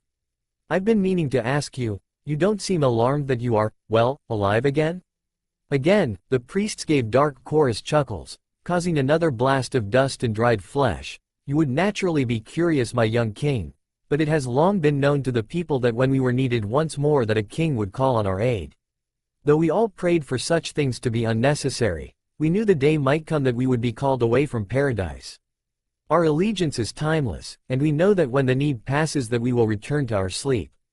Naruto's head bowed low as he gave small acknowledgments to each priest in turn. He was a bit comical to see a dead man surprised. For my part in this, I am sorry to have brought you back. To be honest, it was unintentional. I was just so mad, I guess I lashed out without realizing. Please, understand, though I may be king in your mind, in mine, I am lower than you. I raised myself according to the reliefs. Nothing more than a common soldier, now I. Sire, please, whether it be by prophecy, choice or victory, you are our king, and we will serve loyally. You bear the crown, you would be unable to if you were anything but our lord. Without missing a beat the gathered priests, 13 in all, dropped smoothly to a knee, something that didn't seem possible with their aged bodies, before crossing their arms before their chests, a sign of bondage and servitude to the king. What is your command? Giving a small smile, Naruto nodded and made a small gesture for them to stand. Tell me more of this staff. Sire, this staff is a symbol of leadership of Alcazar but also served as a powerful weapon. Its blade was said to be able to cleave a sea of sand in but a single sweep, and the gaze of the great carrion would smite his foes with the raw, untamed heat of the desert. It is a formidable weapon. I see, most impressive, and what of the drawbacks? As you can see, my lord, it is quite large, and shines brightly in the sun, a fine thing for troops to rally behind, but for a single warrior, without shield, chariot or steed, it can be a glaring beacon to draw foes to you. Alcazar's son used such a thing to lure his enemies into traps, though that lead to his demise. Naruto gave a small smile as his eyes danced over the simple, yet elegant weapon, his hand already moving to grasp it, when suddenly, gnarled, dried fingers locked around his wrist. My liege, forgive me for overstepping my bounds and daring to lay a hand on you, but this staff is one that you must not treat lightly. It has killed any outside of Alcazar's line that has dared to touch it. Naruto gave the priest a reassuring smile. Then I shall be the first. As I said, Fitep, I was drawn here. I do not think the staff will harm me. I appreciate your concern for me, but this is something I will need to find Megami-chan's destroyer, and be an effective ruler to you all. Please, trust me. If I am to be a good leader, a good servant to you all, I need to be as strong as I possibly can. Another first, a dead man looked scandalized. Sire, you are our lord. We are your servants, soldiers, slaves. You Kano. Fitep, this crown has shown me many things. It showed me the rich history of our people, our culture, our faith and traditions, and yes, while I may lead, should you not follow, not pledge to listen, to serve, then all this crown is a fancy hat. Nothing more. No, a king is nothing without his people. While you all may only be here for a time, you are all infinitely more experienced in the powers that return life to this place, and by your suggestions then I will be more effective in battle, commerce, building and diplomacy. Without you all, I just have mindless soldiers. But if you're with me, and I listen, then we will have a force that will make the very gods envious of our splendor. While the sight was lost on him, several of those surrounding him seemed to stand a little straighter, their features losing some of their cracked age as his power pulsed and flowed through the temple. The eyes of the staff flashed. My lord, if you feel this way, why don't you listen to my warning? The staff, as I said, it called. What kind of leader would I be if I didn't listen? With that his hand extended. The tomb shook. For Anko her day had been, largely, one of utter and complete shit. First she gets into a fight with her surrogate grandfather over a boy she only ever saw in passing. Then the dango stand on the way to her home was closed. The little paper sign just stating, cold. Then she had run across one of the little annoyances from the bar that never seemed to be able to take a hint. Really, she had decided to be nice once and buy a guy a drink after his sob story over losing a girl. Now he wouldn't leave her alone. Thanking the fact that they didn't teach the body flicker technique until you made special Jonin, she was able to beat a hasty retreat. Though it was one of the last places that she normally wanted to end up at. A cemetery. Though it wasn't so much the plot of land, what it meant or what it contained, it was the fact that her intended perch had suddenly shaken violently, that coupled with the seal on her neck attempting to flare with the use of her chakra and the general chaos of trying to reorient yourself when you were coming back from such a jutsu, and the results were less than pleasant. A widening of eyes, a sudden sense of vertigo. A sudden pain in her forehead, and the humiliation of being face down, ass up, for all to see. One more good thing about cemeteries, there were never very many people in them, unless there was a funeral that day, and a funeral is something this place hadn't seen in 100 years. She quickly rolled over and sprang to her feet before looking about. The place was just as desolate as when she had first come here, years ago, when she had gotten curious and followed the little blonde boy she had seen running through a back alley, and the way he had changed as the years passed. She was no fool. She knew exactly why Kurenai had requested her help on the team. She knew how the boy had been ignored over the years, always just a hair's breadth from the violence that the populace could exact on him, so much like her, in a way, that it was scary. Still, to choose to live in a tomb rather than an apartment, even if you knew that place had been watched, was a bit extreme. Still, she couldn't deny that it had been, apparently, a good change for him, if his looks and skills were anything to go by. While she had been curious, ungodly so, as to what was inside, she hesitated. She had seen the traps he had put at the entrance, and if her time in T&I had taught her anything, is that the simple traps were the ones you spotted. It was the ones deep inside that only trackers and field engineers could spot that would end you. So using a blind shunshin inside the structure was a no-no.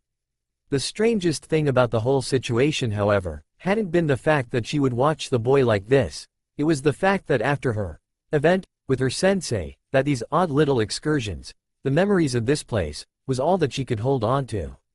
If it had to deal with the blonde, then she could remember it, almost with perfect clarity.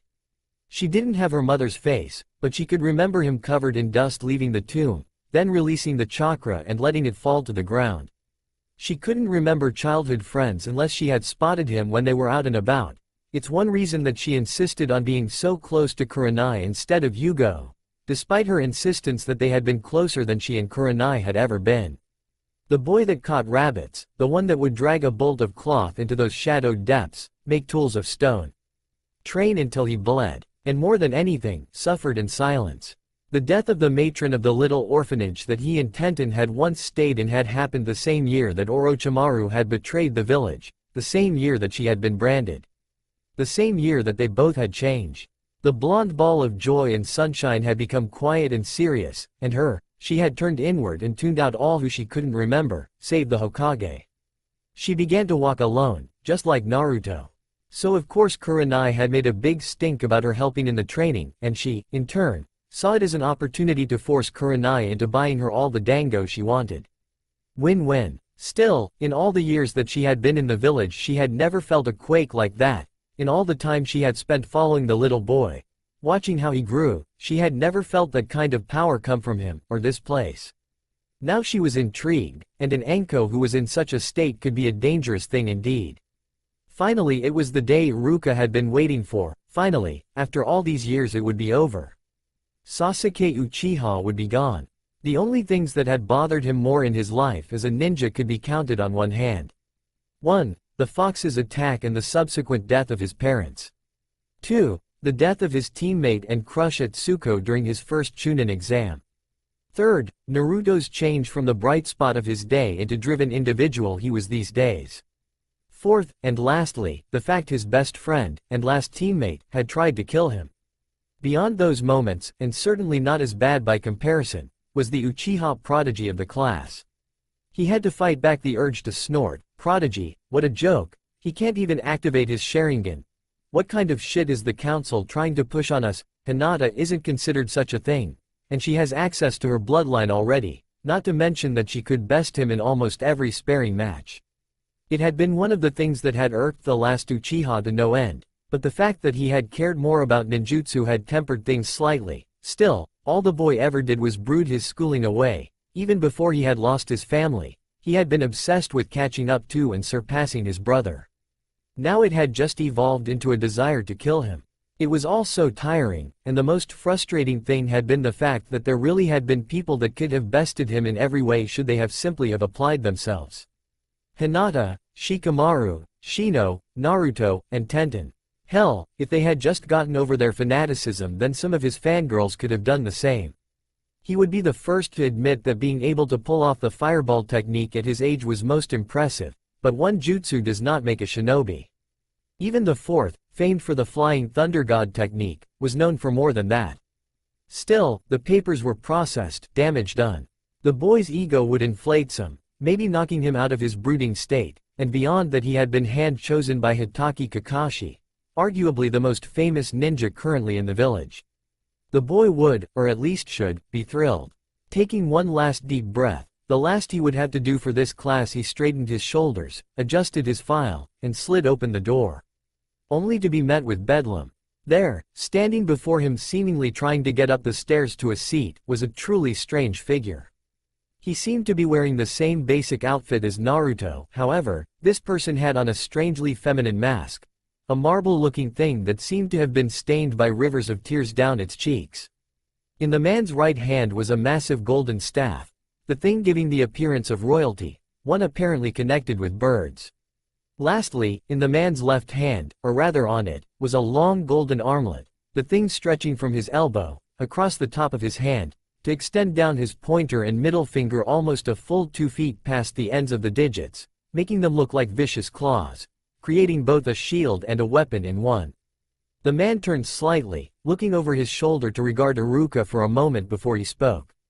"Iruka-sensei, it is good to see you up and about again. If you would, could you deal with those that block my path?" "Naruto?" He gave a slight nod. What's with the mask? A part of him was hoping it was a prank, that some part of the boy was coming back. And all of you, why are you trying to stop him? Indeed, it had been a surprising group standing before the teen. It had appeared to be most of Sasuke's fan club was there on the stairs, but the thing that really surprised him was that Tenten was the one at the forefront of the group, and behind the blonde had been Kiba of all people, his hands curved into claws and poised to strike. Naruto calmly raised his clawed hand and touched his cheek. "This mask is of my goddess Iruka-sensei, I wear it to honor her. Now, if you would tell these people to take their seats, or at least allow me to pass, I would be most appreciative." That seemed to throw most of the class for a loop. Naruto, their Naruto, had religion. Alright everyone, take your seats, and we can get started." "But sensei, he doesn't smell right, that can't be Naruto." That caused several eyebrows to shoot up. When it came to such things, Kiba was infallible. Unseen by the group, Iruka slowly slipped into a fighting stance. Most of the class's attention focused on Naruto. Even the Uchiha was staring at him with suspicion. "I see, Shino? Hinata? You are two of the best trackers in your class aside from Kiba, what say you?" "Sensei, his chakra tastes no different to my insects, though it feels older, stale." Hinata made a quick hand sign, not bothering to turn her head, Byakugan. Her body stiffened, then she let out a keening wail, causing most of the class to take a step, or in some cases a scoot, away from Naruto. Others seemed ready to strike, before Hinata slumped forward slightly, her bloodline deactivating. Iruka was by her side in a moment, a kunai in hand as his eyes darted from the stunned girl to the teen that stood a short distance away. "Hinata. What's wrong?" "Naruto-san. Hi, his chakra. It's exploding out of him, like he can't contain it." "But it is Naruto, isn't it?" She gave a shaky nod. "Kiba, how does he smell different?" He smells. Kiba, he smells like the dead." That, if anything, made the class move further away. "That was because I was in a tomb, Kiba-san. You would have had to have spent days in one to smell like that." Cold blue eyes focused on the slightly feral teen, causing him to take a quick step back even as his hands flexed slightly, cracking the knuckles. "Because I was in one for days, since our graduation I've been in prayer. Now, remove yourself from my sight." The class shivered, his chakra flowed, and the eyes of his staff flickered. For one, Hinata Hyuga, who had triggered her bloodline once more, seeking to see just how much chakra was flowing through him, gasped. the sound swallowed by the collective sound of the class, for her eyes had seen, just for a second, the shaded image of an elaborate crown. In sunken, withered flesh. Kiba, stand down, now, Naruto, control yourself. At once Naruto snapped a quick salute, the staff making a dull thud, as though he bore armor under his cloak, then turned to move up the stairs only for Tenten to stop him once more. He sent her another of his cold stares, though his body language was of one who was just tired of it all. What do you require of me, Tenten-san? Tenten crossed her arms over her modest bust. I want an answer to my question. Where did you get that claw? That is none of your concern. Her eyes turned pleading. Come on, you can tell me. What about all good times we had? His once relaxed posture suddenly turned rigid, his form regal, almost superior air surrounding him in an instant. What good times? You heeded the warnings of the orphanage staff and stayed away from me. You, at their suggestion, didn't attend the matron's funeral, and then never once tried to visit me. I owe you nothing. Now, I'm attempting to take a seat. The girl flinched as though she had been struck, and quickly moved to an aisle seat, her eyes downcast and her form wilted. Naruto didn't spare her a glance, just moved to his seat and sat there, looking almost like he was on a throne. Iruka looked at the two in mild surprise. He knew the two didn't really talk much, but that was more than a little cold, even for Naruto. Still, he cleared his throat before pulling the first file. All right class, from this day forth. Two people flinched as the last only seemed to narrow his eyes. I'm with him? I'm with Naruto-san? Tenten, and the Hyuga, interesting. Your sensei will be Kurenai Yuhi.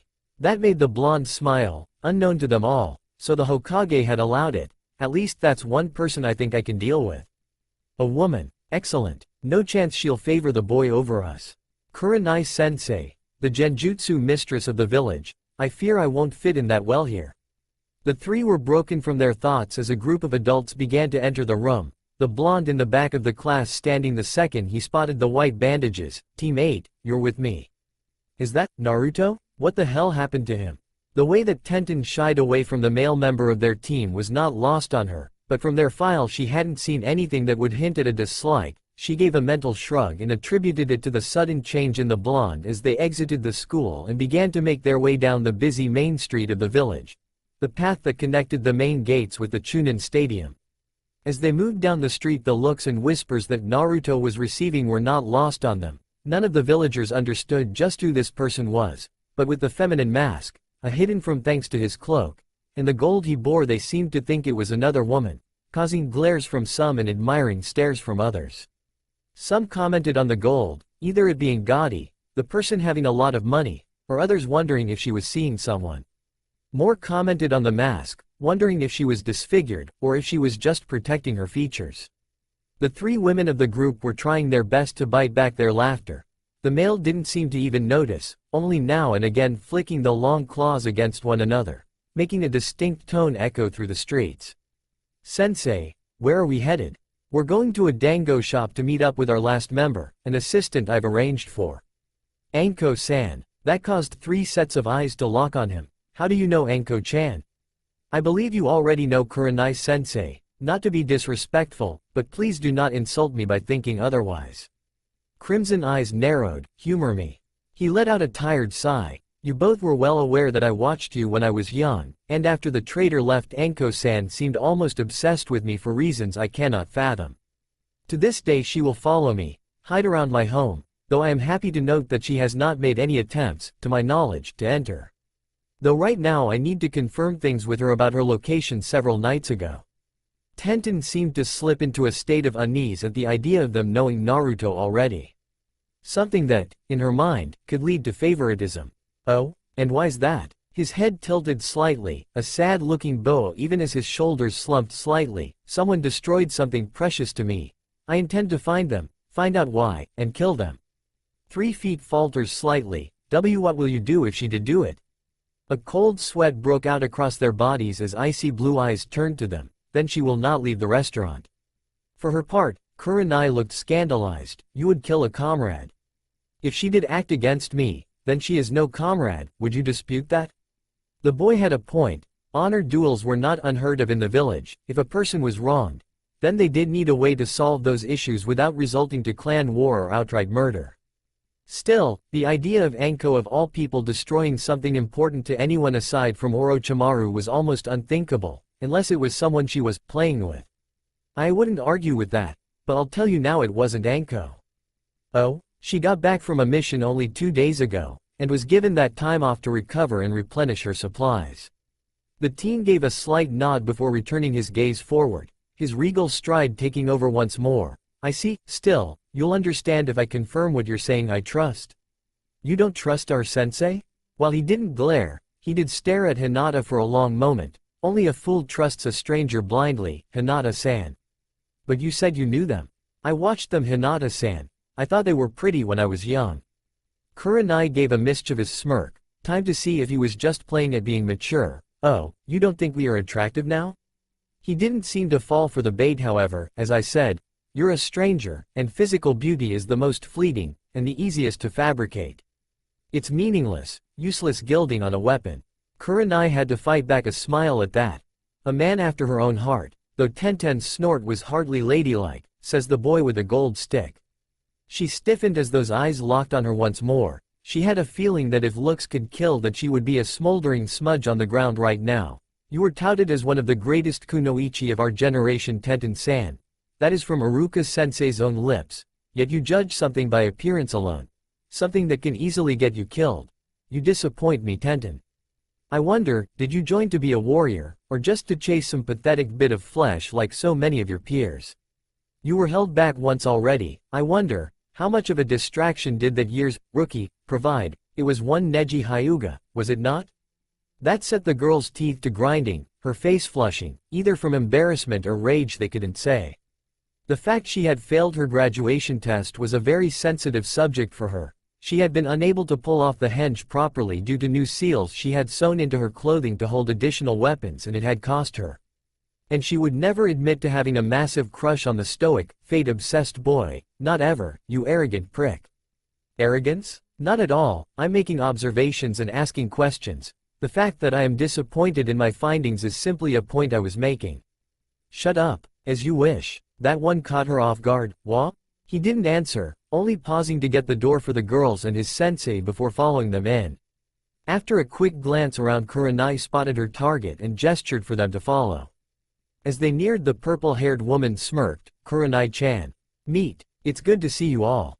Anko. Meat? Her smirk turned into a leer. Oh yeah, buns. You're all meat. Nice, tender, meat. Two seemed to shudder at her almost hissing, yet somehow purring voice, though the masked one was unreadable. Instead, he stepped forward and pulled the chairs for the trio, surprising them further before accepting the gesture. Three minds echoed the thoughts of this being a good, nice, attractive thing, and one thought nothing, as the boy seemed to hate her already in her mind, and was just going through the motions. For Naruto, he just calmly sat, his staff propped against his shoulder. Well then, now that we're all settled, pick what you want to order and we'll do a round of introductions. All involved nodded and set about their orders, some getting dango, some soup, though for one he ordered nothing, simply saying that he'd already eaten, something that they doubted by the way he kept glancing towards the door. Now then, let's get started. If you like, I'll go first. I am Kurenai Yuhi. Jonin sensei to you all. My likes are spicy fish, sunsets, and trying new kinds of drinks. I dislike those that will judge on appearance and cake. There's just something about the texture. She gave a little shudder. My hope is to turn you all, my first genin team, into a powerful group that will leave a lasting impression on the village. My dream for the future. I wouldn't mind to settle down and have a family one day, though that is far away at the moment. The newly graduated students gave nods and smiles before all eyes turned to Anko. What? I'm just the helper, you don't need to know about me. Anko? She let out an annoyed huff. Fine, I'm Anko Mitarashi, special jonin and second in command of the T&I division. I like dango, sake, red bean soup, tea ceremonies, and my job. Her smile was not comforting. I really don't care for pricks that judge without getting to know you, spicy food, and a certain traitor of the village. Hopes and dreams, that's for me to know. More nods before all eyes locked on Hinata, making her shift nervously. My name is Hinata H. Hyuga. I like cinnamon rolls, my little sister, and my cousin, and flower pressing. I dislike some of my family's practices and shellfish. My dream is to one day unite my family properly. Kurenai gave something of a sad smile as did Tenten, though the others just nodded before facing the bun-haired Kunoichi, who let out a sigh. I'm Tenten, no surname, I like learning about new weapons and styles. Tsunade-sama, fortune-telling, and dumplings, that made Anko perk up, and Kurenai smirk. I dislike pickled plums, those that look down on women and think they're weak, and I'm really starting to dislike him. Naruto didn't respond. My dream is to one day meet Tsunade-sama, and if I'm lucky, train under her. More smiles and nods, then came Naruto. I am Naruto Uzumaki, I like studying history, learning of my adoptive people and training. I dislike those that judge others without knowing them, and I'm currently hunting a person or a group who has wronged me and mine. My dream, to right that wrong, and be an effective leader. Anko's grin turned almost feral even as the others looked confused at some of that. Oh, so the big strong man is going to lead us? Going for Hokage-eh?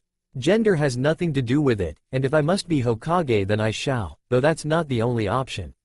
That caused a few raised eyebrows. You're saying you would leave the village?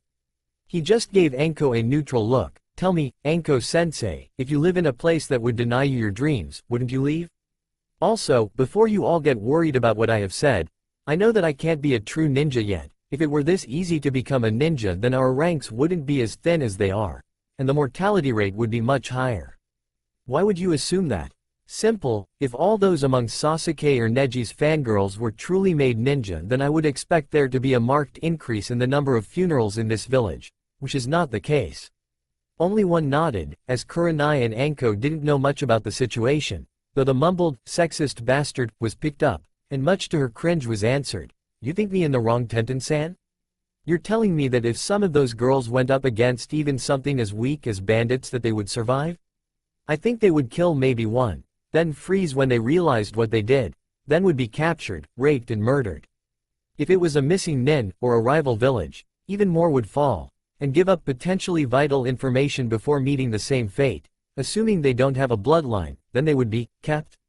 That did silence her. She had to admit that he was right, and it wasn't just the girls. There had been a few boys that had joined just for the chance of catching a girl's eye. That hadn't ended well. You have a point, but that doesn't mean I'm wrong. Nor does it mean you're right. So, when is our next test? Kurenai-chan? Yes, Anko-chan? I think I'm going to enjoy this team. It had taken the group several long hours before they were done with the initial meeting, something that annoyed Naruto to no end, as one of three things was constantly happening. Either Tenten would be shooting him glares, Hinata constantly staring at him like he was some great mystery, or Anko would be trying to just be as close to him as humanly possible, including one moment, after the sake started flowing, of trying to, accidentally, drop into his lap. Though the worst was when Anko had tried to take off his mask, that resulted in his current walk home, and a good bit of pain for Anko. Pain that wasn't his fault, and that he did feel bad for. The buzzed Kunoichi had made a grab of the mask and, much to everyone's shock, a black blur had lashed out from under his cloak and stabbed her hand. At her pained yelp, and ripping off of the cloak, they had been shocked at what they found.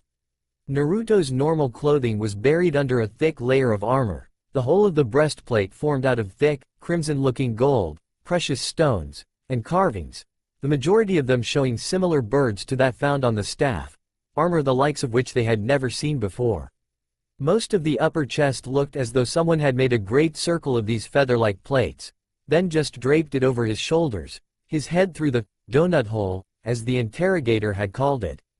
From there down it was a collection of my stylized plates that formed a kind of coat, ending at a skirt of sorts that went to his lower thigh, just above his knee, that was met with greaves that went from the kneecap to the top of his foot and ensured that, all in all, nothing from the neck down on the boy was truly at risk.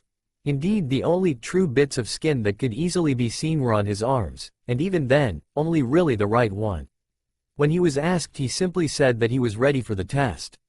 But that wasn't the thing that truly interested Anko. No, it was the rather large, skittering scorpion that was currently perched on his chest, its claws pointing dangerously at her as they snapped now and again. She'd made a new friend. Though, judging from the odd burning she felt in her limb, she had a feeling she needed to get to a doctor now. But hey, he finally got to go home, and with a parting message to meet at a remarkably close location to said home, he knew he would be able to get just a bit more sleep. The next day seemed to come all too quickly for him, however. the cool steel-gray dawn still something he was getting used to, as typically at this time of day he would be training deep inside his home, but now his men had taken to the halls, rank upon rank filling the area even as some of the chambers were being cleaned of sand, freeing more and more of the withered soldiers. Even now he wondered just how many slept beneath his feet. Shaking his head to clear it of such thoughts, he replaced his mask, took up the staff and stood at the tomb's entrance, taking a moment to hop, and with a quick hand grab, used the momentum to swing onto the roof of the tomb's entrance. After a long moment of looking towards the horizon, seemingly waiting for the sun, he turned slightly, the staff already moving. A thin, almost unknowable line of blood trickled down one of the wingtips. Cold blue eyes met those of dark chocolate. "Tenten-san, to what do I owe this visit, and more to the point, how did you find this place?" Said girl swallowed thickly as her eyes locked onto the droplet that currently ran from her throat. Hinata said your chakra was exploding out of you. There aren't many places at this hour that would have that kind of power, that's how I found you. That single blue eye, almost glowing in the growing light. "Tenten-san, I'm going to tell you something I have yet to reveal to anyone, though one other knows already. Do you think I can trust you with this?" Not seeing any other options, she gave a shaky nod, wincing as the wingtip dug a little deeper. "Very well. This place is my home, one that only one other knew of, and now you. This place is what made me what I am, and it is important to me, as it once held what was most precious to me. I want you to keep this place secret, and if you do I will see to it you are rewarded." Should you divulge this secret? She had a feeling that she already knew the end of that sentence. Again she gave a hesitant nod, only to get a slight shake of the head from him. "No, Tenten-san. I want you to swear it, on this blood that is now flowing. Swear to me that you can keep this secret, please. Show me that I can trust someone in this place." The weapon's presence should have mattered more to her right now. The slight nick on her neck, slight motion of the scorpion that was even now skittering around his shoulders, pausing now and again as though it was watching her. No, it wasn't the weapon, it was his eyes, and the cut of desperation to his voice. The mask had hidden it before to them, the group distracted by the odd items and his cold demeanor, but now, this close, it was clear as day. His eyes looked almost unfocused, the things narrowed and empty looking. The eyes of someone who had shed all the tears they had left. "I promise Naruto, I won't tell anyone." He eyed her for a moment longer before giving a small nod and withdrawing the staff, using the edge of his worn cloak to clean the bead of blood away. "Now then, to what do I owe the pleasure?" She shook herself and tried to order her thoughts once more. It was clear to her that whatever had happened had changed the teen. He had always been quiet in class. Well, quiet after the matron's death. But yesterday's incident in class was unheard of. He had threatened Kiba, had said that he was willing to kill one of their teachers, and would leave the village if he couldn't accomplish his goals here. Everything before her screamed for her to run to the nearest Anbu and report him, if not take him down herself. Though at the same time, from what he had said, someone had wronged him, and he was seeking to find that person at all costs, even his career, even his dream. That was something that struck a chord with her. She had people cross her before. Many of the boys in her class had belittled her and the other girls after learning about some of the legendary ninja in their village, or more to the point, the fact that there had been only one, and she was still considered weaker than her male teammates. It had become her driving force in the academy. She pushed herself in weapons, ninjutsu, and compensated for her lack of skill in genjutsu by learning seals. Add to that now she had the village's foremost expert in the field as her sensei, and she knew that she would become great. Not for the first time she wondered what it would have been like if she ended up on Neji's team, one focused on the physical to the point of almost ignoring all else. She knew he was strong. Legends were told of the likes of Might Guy and Sharingan no Kakashi. But her current teacher, she wouldn't trade for anything, except for maybe Lady Tsunade of course, and after learning this little bit of Naruto, of earning that sliver of trust, even if it was at knife, or staff point, and she had hopes for this, hope that with his help she could achieve her goals. Honestly, I was wanting to try and resolve things between us, and that seems to have happened. There was nothing between us, at least on my behalf. My weapons are my people's, and should not concern you. I do apologize if I come across as cold, but it is akin to the matron dying once more for me. I will find them, and I will deal with them. I understand, and Naruto, for what it's worth, I'm sorry. About everything, I know we never were very good friends, but maybe I will not sabotage your chances, Tenten-san. you have nothing to fear in that regard, and if you ever need assistance then I will be more than happy to help. She gave the boys back a weak smile. Of course. What kind of leader would you be if you ignored your people? With that she leapt away, missing the slightly smiling eyes that gazed out over the forest. Yes. What kind of leader would I be? Are you really sure they'll be able to handle this? Anko, I'm shocked. You of all people are usually the one to push for harsher tests, and now you question my methods? The special Jonin had to fight the urge to smack her friend. Most of the time Kurenai was one of the kindest, most patient people she had ever known. Even Yugo, the young up-and-coming sword mistress of the village, was known to act rashly at times. This is what set Kurenai apart from others. She could, and had, sat and wait for a target for days, hardly moving, using jutsu unconsciously to stave off some of the body's requirements for food, water and waste, pushing the body to lasting beyond levels that most could dream of. When it came to endurance, in regards to patience, only the Hokage was better. It was rumored among some of the Jonin circles that Asuma was trying so hard with her just to try and get her to sit down and play chess with him. However, the current obstacle course that she had developed was causing even her to wonder just what went on inside that pretty brunette head. The course had a timing to it, one that she could pick out rather easily. She had earned her rank after all. However, for fresh out of the academy recruits there was a good chance that they could be injured, rather severely at that. Then again, they were going to be a deep cover, recon and assassination team. Some of these things they were going to have to master in order to be able to breach a location, eliminate a target or to gather the intel they needed. It was all rather basic when broken down into its simplest parts. First there was a barrier wall with wires and bells, the wires set to give a mild shock should they touch them. Their job was to bypass it. Next was a long section of mud with chakra-absorbing tags hidden throughout it. They had to make it through clean, and not setting off the tags, something that would latch onto the genin and glow brightly. The final two stages were combined into one trial. Kurenai had set up a genjutsu that simulated a house, a target, and a file. They had to get in, retrieve the file and eliminate the target before running the course in reverse. No easy task, especially when she knew that her friend was hiding something more about this place. The first to arrive on the scene was Hinata. The rather mousy thing was looking at the course with a hint of confusion lumped with just a bit of fear. Next was Tenten, who could only grin at the whole of it, though she seemed especially appreciative of the fabricated mansion at the far end. Last was Naruto, and if he was showing anything, they couldn't tell. Alright guys, here's the drill. Before you is a little test I've devised.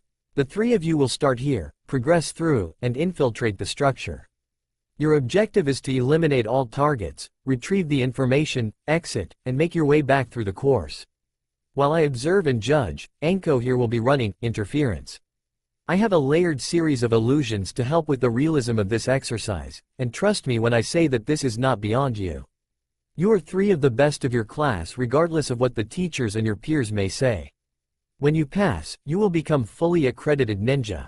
Any questions? Hinata raised her hand and got a nod. Time limit and intended target? Kurenai and Anko both smirked. 30 minutes. You need to get in, do the job and get out. Your target is a noble that will be within the mansion. Naruto raised his and got the same nod. Prep time? Anko clapped her hands once, a happy whoop echoing through the field. Hot damn Kurenai. I swear you are a genius. To answer you Naruto, we will give you 10 minutes to plot and scheme your little hearts out. Tenten was last. Allowed ordinance? Another clap, though this was from Kurenai. Oh yes, she had chosen well. This is a simulated night op. Anything that may give away your position should be avoided. Flash tags, explosive tags, and excess amounts of chakra. Use your best judgment. Naruto again raised his hand. As we are operating under the assumption of this being a night op, shouldn't we be allowed either more prep time, or a chance to re-outfit before our attempt? Anko and Kurenai shared a smirk. Yes, very good Naruto. Thanks to everyone's careful questions you will be allowed an additional 20 minutes of prep. Use it wisely. 3 genin hopefuls gave a curt nod before dashing to the tree line. As Tenten and Hinata turned to Naruto to ask him about his weapons and armor, they were shocked to see him already stripping down to the odd loincloth he used for underwear. The two looked at him for a long moment, wondering what was going through his head for a moment before he flipped the robes inside out to show deep, midnight black cloth. Quickly his headband followed as he secured the mask to the sash at his waist before he pulled a small pouch from within one of his many pockets and started smearing something rather foul-smelling, greasy, and black over his face and hands. As he was finishing up, putting more of the substance on his claw before turning to his staff. Only Tenten realized just how unique the item was. It looked far too ceremonial to be a weapon, yet she had the mark to prove just how effective it could be. He held it aloft for a moment before touching it to the back of the armlet, several odd symbols glowing for a moment before the staff vanished in a flash of light. Another touch and the elaborate armor he had replaced follows suit. Turning to the others, he watched them for a moment before tossing 2 more of the pouches to them. Hurry, we're running out of time, and we still need to observe the approach. What is this stuff? Cook fire grease, ashes, and musk from the glands of different animals. Enough to even confuse the best Inuzuka. He dropped into a crouch before pulling out 2 bits of hide and strapped them to the bottom of his sandals before he started tying all of the loose bits of his clothing, ending it all by wrapping a thick bit of cloth around his face and up to his head. Apparently that had been the purpose of the odd half-cloak he wore. All in all, with that kind of coverage, they doubted he would be seen even by them, and they knew what they were looking for. And the skins? One's rabbit, one's deer, again, musked.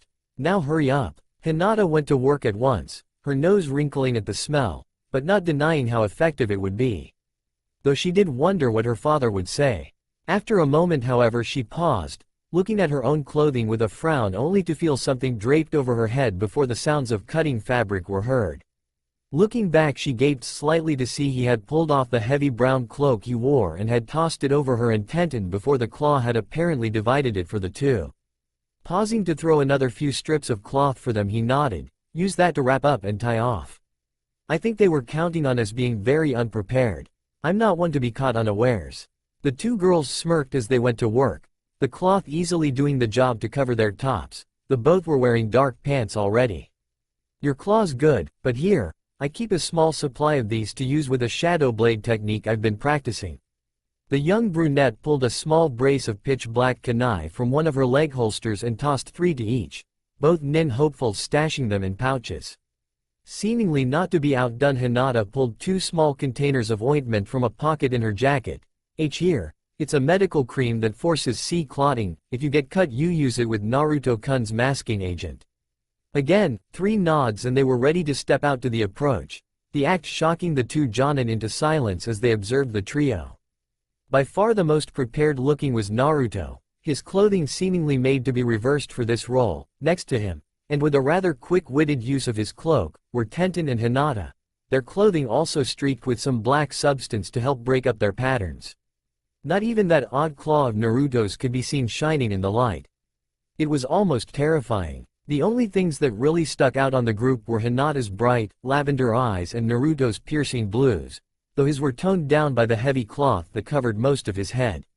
No genin should be this ready right off the bat, most especially not for a mission like this. Hey, alright, you know the rules, you still have 15 minutes to observe before the approach. Take your position and I will activate the illusion. The 3 moved into position with a nod before Anko grabbed her by the shoulders. Kurenai, this isn't easy for me to say, but I love you. You had to have picked the most promising group that I've ever seen. How the hell did you do it? She gave something of a cocky grin, something that really seemed out of place on the woman. Patient observation, Anko-chan, nothing more. Well, if you're this good, I think you need to pick the teams more often. I mean, damn, if he had the armor I'd say he was in Anbu. He already has the damn mask. She bit back a smile at that. Anko had a lyrical way with words at times. You better hurry up and get into position, wouldn't want to keep the meat waiting. With a feral grin she was off, and Kurenai had pressed a button hidden in her sleeve before she was running through hand signs. If Tenten had to use a single word to describe the last 10 minutes of the mission they were given, one that they had attempted to study before the word go, it would simply be annoying. At first, she and Hinata had thought this was going to be an utter failure even before the mission started, as Naruto's chakra was just as powerful as ever, yet the second they had gotten into position his signature had dropped to that of a civilian before they could even blink, something that left the 2 of them wide-eyed and gaping. When asked, he simply whispered something that sounded like 6 years of practice. The 3 eyed the new obstacle course that Kurenai had altered for them. Stretching out, seemingly to far, was a massive outer wall not unlike what encircled the Hyuga clan home. The thing looking to be a good 12 feet, sheer and angled to give an almost total lack of handholds. From the outside of the illusion Kurenai had to fight the urge to laugh. Anko was currently cussing up a storm due to the fact that she was caught in it too, making her seem utterly lost in a massive clan compound. It's the little things in life you cherish. Back inside, the two kunoichi had their heads together whispering quietly, thankful for Naruto's clothing as the illusion had thrust them into a clear, moonless night. They could see the wire, the stuff looking barbed, to catch and tear at those that would try to scale it. Okay, first we need to. Tenten-san. They looked over to see Naruto kneeling beside the wall, his hands cupped to allow them to use him as a vault. We may not use chakra at the moment. I have another way for myself. The two glanced at each other before nodding and taking off at a sprint, planting a foot hand, and with his help they were over. Looking back at the wall, he saw the lines of the wire and, pulling a set of kunai, started jamming the blades into the plaster before he started his climb. Peering over the edge, he gave a quick hop and was in. The two looked at him in confusion. They had heard the blades and had an idea as to what it was. I know my own weight, and have done this before, given the lack of knowledge on my part. 1 acted as the vault.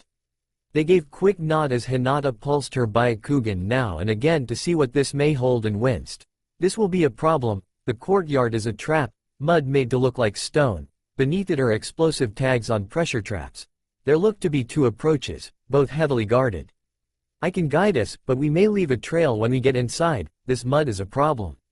Any distractions will alert the target. Naruto, do you have more cloth? His eyes widened slightly as he started taking off the upper section of his robe. As every bit of skin was being exposed, he was rubbing mud onto it in a thin layer. He tossed the cloth to Tenten, who quickly went to work with a kunai to make 3 sets of foot covers. With Hinata at the forefront, the odd trio were able to make their way across, ever so slowly. Kurenai smiled as she saw the group go to work, not expecting Naruto to sacrifice his shirt like that. But the damage was done, and now she was more than a little happy that Anko wasn't here. She seemed to have an unnatural obsession with the blonde, and if she saw him now, shirtless, ready to kill and skin slick with mud, well, even she had to fight back the urge to blush, so only Kami knew what Anko would have done. Still, they had made it past the mud trap, and right past Anko, who was still thinking she was on the other side of the compound, scouting one of the approach paths that she had laid out for her with the help of the friendly guards. The 3 genin looked at the structure again, using the sides of the standard kunai as a mirror to look into the lower windows of the building. The thick wooden beams were still going to bar their entry, but at least for now there was a way of scouting the lower floor. Hinata, where is the target, and is the package nearby? The package is in a room guarded by 2 men, both inside and by the window. There looked to be 2 targets though, one on the main floor, one on the 3rd. What room is fancier? The one of the 3rd floor. Naruto shook his head at that. We don't have the luxury to pick only one of them to kill. Hinata, are there any others in the mansion? Guards patrolling the main staircase, most looked to be out on the grounds. She had to fight back a pained groan. Her eyes were starting to hurt badly. Our best bet right now is to secure the package, then to take the uniforms of the dead guards. One will hold the room while the other 2 move to eliminate the targets. Both nodded before they glanced to each other. Who will stay behind? Hinata, you've used your eyes too much right now, and we'll still need you to get us back out. Stay there and rest, we'll be fine. She gave the bun-haired girl an appreciative smile, and with that the trio started skirting the side of the building, ducking now and again as one of the wall patrols came into view. For Kurenai, she honestly had to ask herself what the academy had been thinking when they had put these teens toward the bottom half of the class rankings.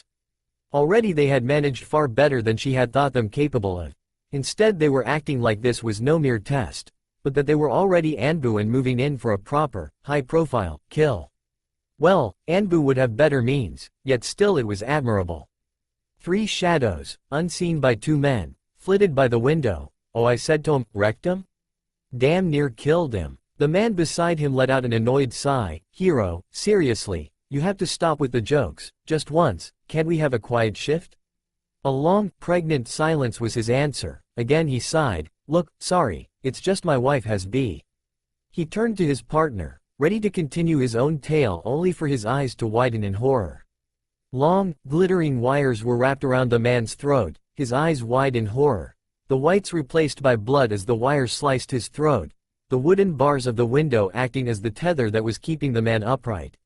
His mouth opened to shout the alarm, yet no sound came forth. A dull pressure in his side, the only clue that he had already been killed. His mind simply had yet to realize it yet. Two blurs and the wooden slats that made up the bars of the window were gone and three forms ghosted into the room.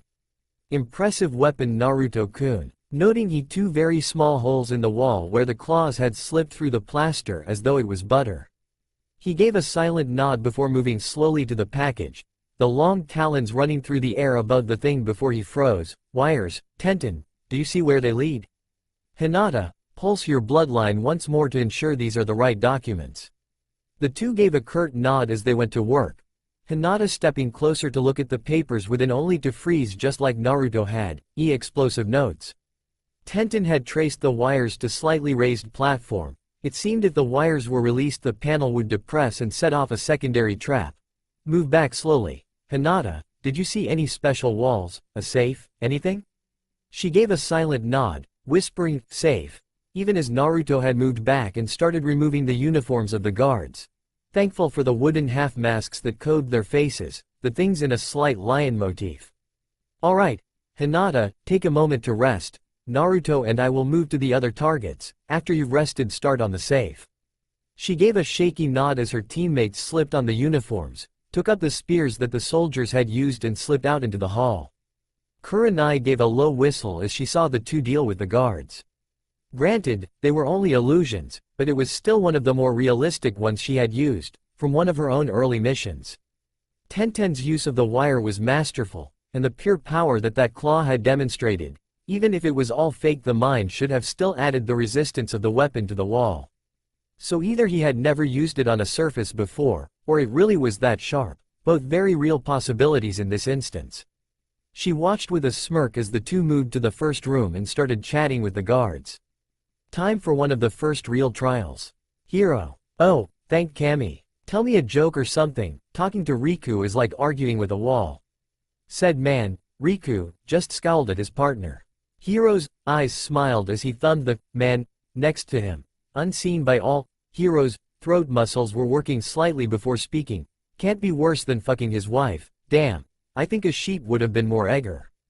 That set the two to laughing so hard they doubled over even as Tenten gave him her best scowl, one not entirely fake, before they delivered a harsh chop to the backs of their necks. Really? A sheep? It worked. Slip inside and deal with the target, then we'll put these two in with him and move upstairs. Kurenai herself was almost doubled over. This planned problem with the test had almost utterly backfired on her, as when she doubled over so did her illusions, allowing them to disable them easily. She didn't know where Naruto had learned voice control like that, but she had a feeling it was a way to help make sure he could buy things in the stores. She knew quite well how the teen was ignored, so masquerading as another was a good option. Tenten gave two quick taps on the door before Naruto was in, dragging the two guards with him. Target eliminated. How? Throat. Why? Pick a number between 1 and 3. What? Why? Just do it. She grumbled, mumbling about stupid blondes. 3. He gave a curt nod before moving in, his hand flexing a moment before his talons lashed out, carving into the man's forehead. Looking closer, Tenten's eyes widened. Why did you do that? There, prominently on the man's forehead, were 4 vertical lines. Misdirection when they find the body. Let's move. 2 more quick jabs from the claw to the guard's temples and the deed was done. Tenten looked at the blonde with more than a little fear. She knew, on some level, that this was all a test, a trick, but the way he had so casually dealt with the guys, while framing another village, it was shocking. She gave a silent nod before they moved back out into the hallway. Now the Jonin was truly flabbergasted. The killing of the guards was easy to understand, they knew going into this that those were illusions, but the attention to detail in trying to frame another village was just pure genius on the blonde's part. In her mind, even if they failed at this point, they would pass. She saw that Hinata had already gotten the safe open, her eyes letting her see the tumblers locking into place as she worked the combination lock before taking a seat by the window, taking the chance to drink a bit of water before just sitting with her eyes closed. Okay boys, time for the guard change. Hiro, why are you relieving us? It's 3 hours until shift change. Our lord orders and we obey. Sent the others out too, just between you and me. I think he's calling in some entertainment, and doesn't want the missus to know. The four chuckled at that before nodding, though they looked confused that they weren't following them out. At that Tenten spoke up for the first time. Her own voice dropped several octaves. We're just going to let the double know that we're heading out. Don't want him thinking there is anything wrong. Sounding the alarm and letting the whole clan know. What's wrong with you, Riku? You sound wrong? He cocked his head slightly at that. Riku? He's already left. Damn, you can't tell the difference between us with these masks? The man gave a small laugh. Sorry Sook, had to check, you just sound off. Hiro let out a laugh and clapped Sook on the back. Yaw, he screwed up with the wife again. That made the two wince. Oh man, sorry, Shiori's beautiful and nice and all, but man, I don't know how you put up with her temper. He shrugged, the makeup is great. That set them all off again before the guards moved off and Naruto shot Tenten an eye smile. Well done. She returned the smile and the two were off once more. Another dirty deed, another carved symbol, and they were back to the room with Hinata. The duo smiling upon seeing the package sitting in her lap as she rested. Alright, job's done, let's go. Hinata, do you think you will be alright to get us out? She gave a nod. Alright, let's move. After a quick look outside with the edge of a kunai, the three slipped back out into the night, the package held firmly in hand. Unknown to them, a set of pupil-less brown eyes were watching from around the bend. With a small wave the person gave their signal. Then everything went to hell. Currently Hinata was doing her best to dodge half a dozen large snakes, each almost the size of a panther. All thoughts of stealth were thrown to the wind as they were in a mad flight from the scene of their crimes.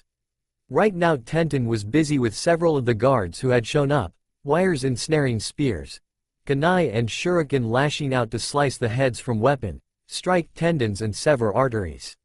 Naruto, however, was attempting to deal with the larger threat. Currently he and certain violet-haired Jonin were engaged in a shockingly deadly-looking exchange, both weaving back and forth in the thick mud as though entwined in some perverse dance. A kunai flashed, looking to catch his cheek only to be sliced in half by a dark claw. A low, sweeping kick that sent up a small wave of mud even as she tried to take the blonde's foot out from under him.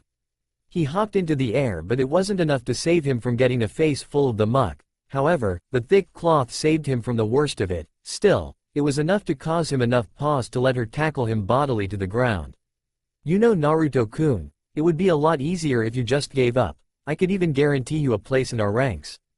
Cold blue eyes met earth and groaned. You truly think that I would abandon them?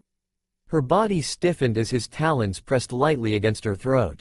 Oh, but they think so little of you. Do they even remember your last name? You favored color? Do they even know where you live? What your life was like? Her words were a low purr, her hips grinding gently into his even as she pressed closer, seeming to delight in the small nicks that appeared on her throat, her eyes becoming unfocused with desire. No, they don't, but then again, neither do you. His voice dropped to a husky whisper. I know you've been watching me, Anko-chan, that you know where I live, that you have some small inkling that there is something more to me. You're right, you know. But just what that is a secret that I cannot tell you yet. Perhaps one day though, I may even be able to deal with your little problem. Her eyes widened in horror as his claws ghosted down her neck to the junction where her neck met, the tips pressing gently, slicing open her coat and biting through her armored mesh like it was paper. The points resting gently before circling the mark, sending an odd thrill down her spine. It's strange, there is great power sleeping here, power not your own. Like you were branded somehow. But I sense something amiss with it. Hauko, her voice was silenced as his knee found her midsection, sending her tumbling over his head to roll through the mud. With a quick kip up he was on his feet and moving, one hand a blur as he sent a brace of shuriken cutting through the night and biting deeply into the snakes, making them vanish in a cloud of smoke. Moving and he tossed Hinata over one's shoulder. Hinata, guide me, now. Fighting back her shock at it all, she activated her Byakugan and started barking directions, leading them closer to Tenten, who had somehow been driven further away from them, towards the wall. Still moving fast, he saw Tenten drop the last of her foes before Naruto threw her over his other shoulder. His gait slowing alarmingly as lanterns began to be lit all over the compound, and Naruto. What are you doing? You can't run with us both. Quiet, you'll bite your tongue. Even as he charged bodily forward, his steps faltered slightly, the sting of metal biting into flesh overriding his senses. Hinata's keen eye the only one to catch it. Forcing muscles to act, he finally reached their last barrier to freedom. Naruto-kun, your legs. Tenten's eyes went wide. There looked to be 3 shuriken in each leg. He just shook his head and cupped his hands once more. I'll catch up, get going. There isn't time. We're not going to. Either you jump or I'll knock you out, throw you over and make Hinata drag you home. Now go. Why, you better be right behind. He gave a nod to the brunette before helping to toss her over, Tenten quick to follow. He spared the bun-haired girl an unseen smile as he turned back to a mud-caked Anko, his free hand coming up to his armlet and unsealing his staff even as the long talons seemed to retract. Another press and that odd, shining armor was upon him once more. The snake user's eyes widened as, even on shaky legs, he assumed an intimidating stance. Right leg forward into a deep crouch, the staff held aloft as the left hand was brought forward to the perch of the carrion bird. Going to sacrifice yourself for your friends? His voice was teasing. Would a good king do anything less? She let out an almost mocking laughter. A king now, are you? Just yesterday you were in genuine hopeful. Do tell me, what do you lord over, O king? Almost glowing blue eyes narrowed to bare slits. His lips had parted to answer even as they were both forced to their knees in searing pain as the dead of night vanished into the light of the coming dawn. Their test had come to a close. For Tenten and Hinata it had been more than a little surreal.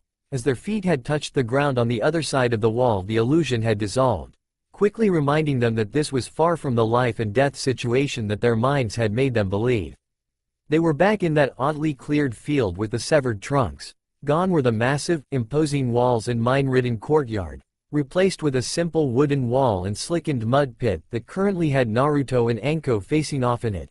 Naruto taking his shaky stance, ready to fight to death to slow Anko down enough for them to get away. The massive mansion becoming a simple wooden shack. With a snap of her fingers the illusion had faded into the world around, a massive release of chakra tainting the area and alerting many to the goings-on of the group. Far away, on the other side of the village, a silver-haired Jonin looked up from his book and very nearly caught a fist in the face courtesy of the Uchiha. Elsewhere a man with a cigarette looked up from his shogi game and missed a young blonde teen moving one of his pieces a space to the left, causing his opponent to smirk. Lastly a man in green spandex missed a step and took a fall, and by his own vow went in search of a boulder before beginning to climb the face of the Hokage monument.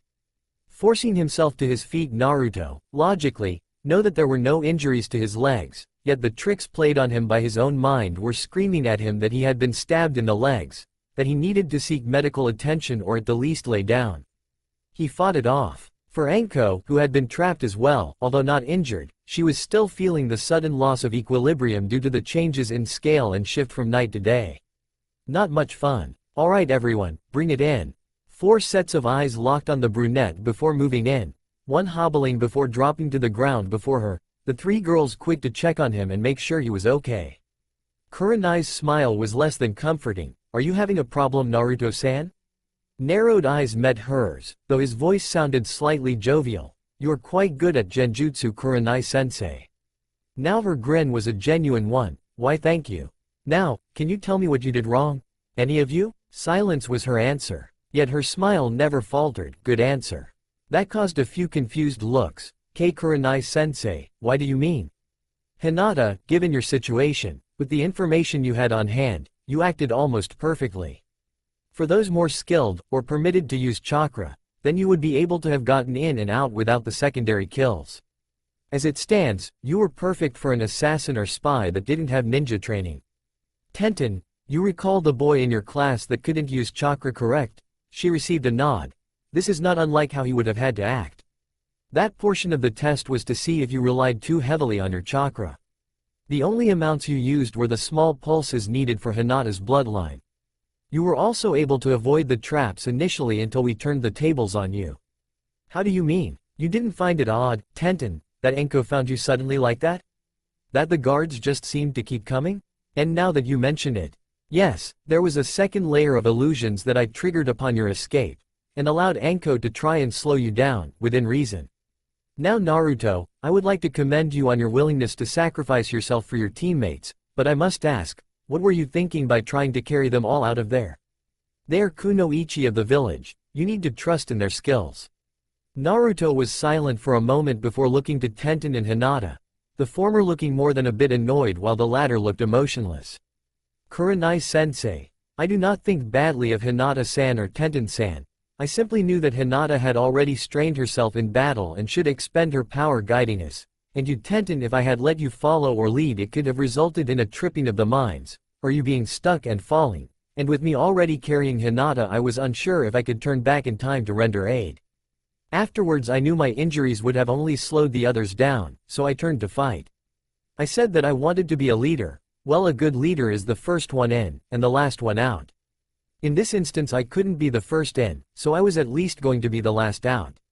But Naruto-kun, we could have all made it if you had just trusted us. Hinata-san, I did trust you, to guide me, but you were already in pain and tiring. By acting as I did I was hoping that you would have the energy to escape. And me? You had fought harder against those guards than Hinata or I did against our opponents combined. Really, all it boiled down to is that I made a judgment call. It allowed you both to get away. It may have been incorrect in hindsight, but in that moment the act was done, and I stand by it. The four women looked at the boy in mild shock. They were expecting him to kowtow in some way, or to at least apologize to them.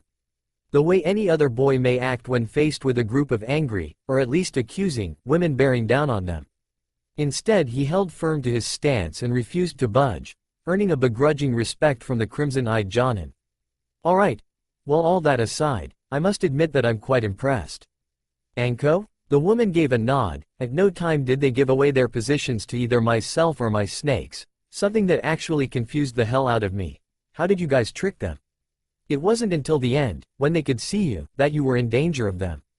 Naruto's smirk was hidden from view as he tossed a pouch to the special Jonin. Looking at it in confusion for a moment, she dipped some out and almost immediately regretted it. It smelled foul, was greasy, and even as she tried to wipe it off it spread further over her skin. What the hell is this? My masking agent, works quite well, wouldn't you say? Run very hot water over it and scrub when you get home, it will come off. Three heads nodded at that. This stuff was going to be a pain, but it was indeed effective. Another question, why did you mark the targets like that? Misdirection. When they would be discovered the only clue they would have would point at another village. And why rain? Tenten picked 3. All the girls frowned at that. His shrug didn't help. What was 1 or 2? Mist and cloud. Before you ask, I chose villages that were unaffiliated with us, firstly, so sand was out, and rock was to be avoided, as if they were blamed they would have immediately accused us due to past grievances. And the others? Mist is currently still in their civil war, simple enough to blame them, as it could have been a rogue faction seeking funds, and trying to make trouble for the main forces. Rain has their border closed right now, but the rumors are saying that they are embroiled in an internal conflict as well. Cloud recently appointed a new cage. Again, it could be done to cause trouble for the new village head. 4 mouths hung agape at him. Anko the only one to voice it. HHHHHOOOOWWWW. He looked at her with slightly bored eyes. My history texts, listening to merchants, and a bingo book. They could only nod, too, wondering if they shouldn't have paid a bit more attention in history. Sensei, if I may ask a question? She nodded. Did we pass? 2 voices began to laugh long and hard, to the point that Anko was very nearly rolling on the ground. It had gone on for so long that they were starting to wonder if they were being laughed at, or if the question had caused it. Finally Kurenai winked her eyes, desperately trying to catch her breath. Oh, Kami, that was good. Team 8, I am proud, so very proud to say that you, gloriously, passed. 3 teens had their faces split in grins, even if only 2 could be seen. That night, much to the shock of the genin, the alcohol flowed freely for all involved. Anko had been more than a bit happy to be the first to break their rice wine cherries, as she had dubbed it, and had insisted that all share the first round with her. Honestly, by the end of the night, they couldn't believe just how much sake the special Jonin could put away, though the true shocker had been Hinata. The normally mousy girl had, by herself, finished almost a third of the massive bottle the snake user had bought. For Tenten, for being such a hard ass, she was a surprising lightweight, though still managed one of the small, private serving bottles, before she passed out face first onto the table. Kurenai, meanwhile, had been quietly sipping at her glass of deep, ruby-red wine. For Naruto, he had taken the offered cup of sake, then no more. To him the stuff had a foul aftertaste, something that lingered in his tongue and made him long for a bit or grass, or anything, to chew on to rid him of the taste. In the back of his mind, the crown teased him with fleeting hints as to what the honeyed wines of his people could bring to bear on the imbiber, the glorious golden hues that would shine through a glass in the fading light of a day as the sun made its last, fleeting, grab at the red sands before vanishing into the sea. He shook his head to clear it of such musings. Already he was getting strange looks from ruby-eyed Jonin before she leaned a bit closer. "Penny, for your thoughts." He gave her a small smile, something she could see reach his eyes, just an odd memory, probably something from a past life. The Jonin could feel a dull tendril of cold settle into the pit of her stomach. Memories from another could mean many things. Especially, from tenets. "Oh, a pleasant one, I trust?" Again he gave a small nod. "A sunset by the sea. Probably just the crazed imaginings of a boy. Pay it no mind. Though I will admit, I would like to see the sea one day." That made her smile. A part of her thought that he may just be saying that as she had mentioned liking them, but from that far-off look he had held she knew better. "Well, I'm sure one day you'll get to see it, and when you do I'm sure it will pale to your imagination." He smiled back at her, again his eyes showing it, but she also felt an odd sadness about him. "I'm sure it will be wonderful, but I doubt it will eclipse my own thoughts, Kurenai-sensei. I envision such a thing surrounded by my people, loved and honored, not something terribly likely to happen, wouldn't you say?"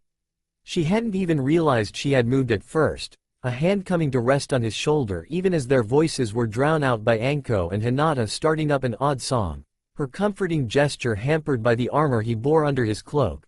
"Naruto. I know things are hard right now, but look at it this way, it can only get better for you from here on out." He turned to her with mild surprise before slightly sliding away from her touch. "Kurenai-san. I'm sure you know about my situation. I know for a fact that Anko-san does. And I would have expected for her to have told you long ago. With such a thing bearing down on me, do you truly think I have any hope here? I had to hold a blade to someone's throat to make them promise not to betray my secret. I would have to somehow save the entirety of the village, probably several times over, to let them even begin to look beyond the scars of the past. I am no fool, I know what I mean to this village, a potential secret weapon and a deterrent for attackers, nothing more. At least you, Kurenai-san, have some small hope of being more than a tool for old men and women." She could only stare at him with wide eyes. "And Naruto-kun. It's not like that at all. There's no way that the Hokage would just use you like that. He doesn't do that to any of us." A sad-sounding sigh met her ears as he placed a hand on hers, a part of her noting how dry his skin felt. "Kurenai-san. I cannot change your mind with simple words right now, but later, when such a task is issued to you or another, where you are expected to give your life to slow the enemy or destroy a key position or person, remember me." "Naruto, I would gladly do that to protect my furry. That you, Kurenai-san, have something like that to fight for, makes me envious. Now I hope you'll excuse me, we have missions to begin tomorrow, or, rather, today, it would seem, and I will need some level of rest. Good morning, as it were, and rest well."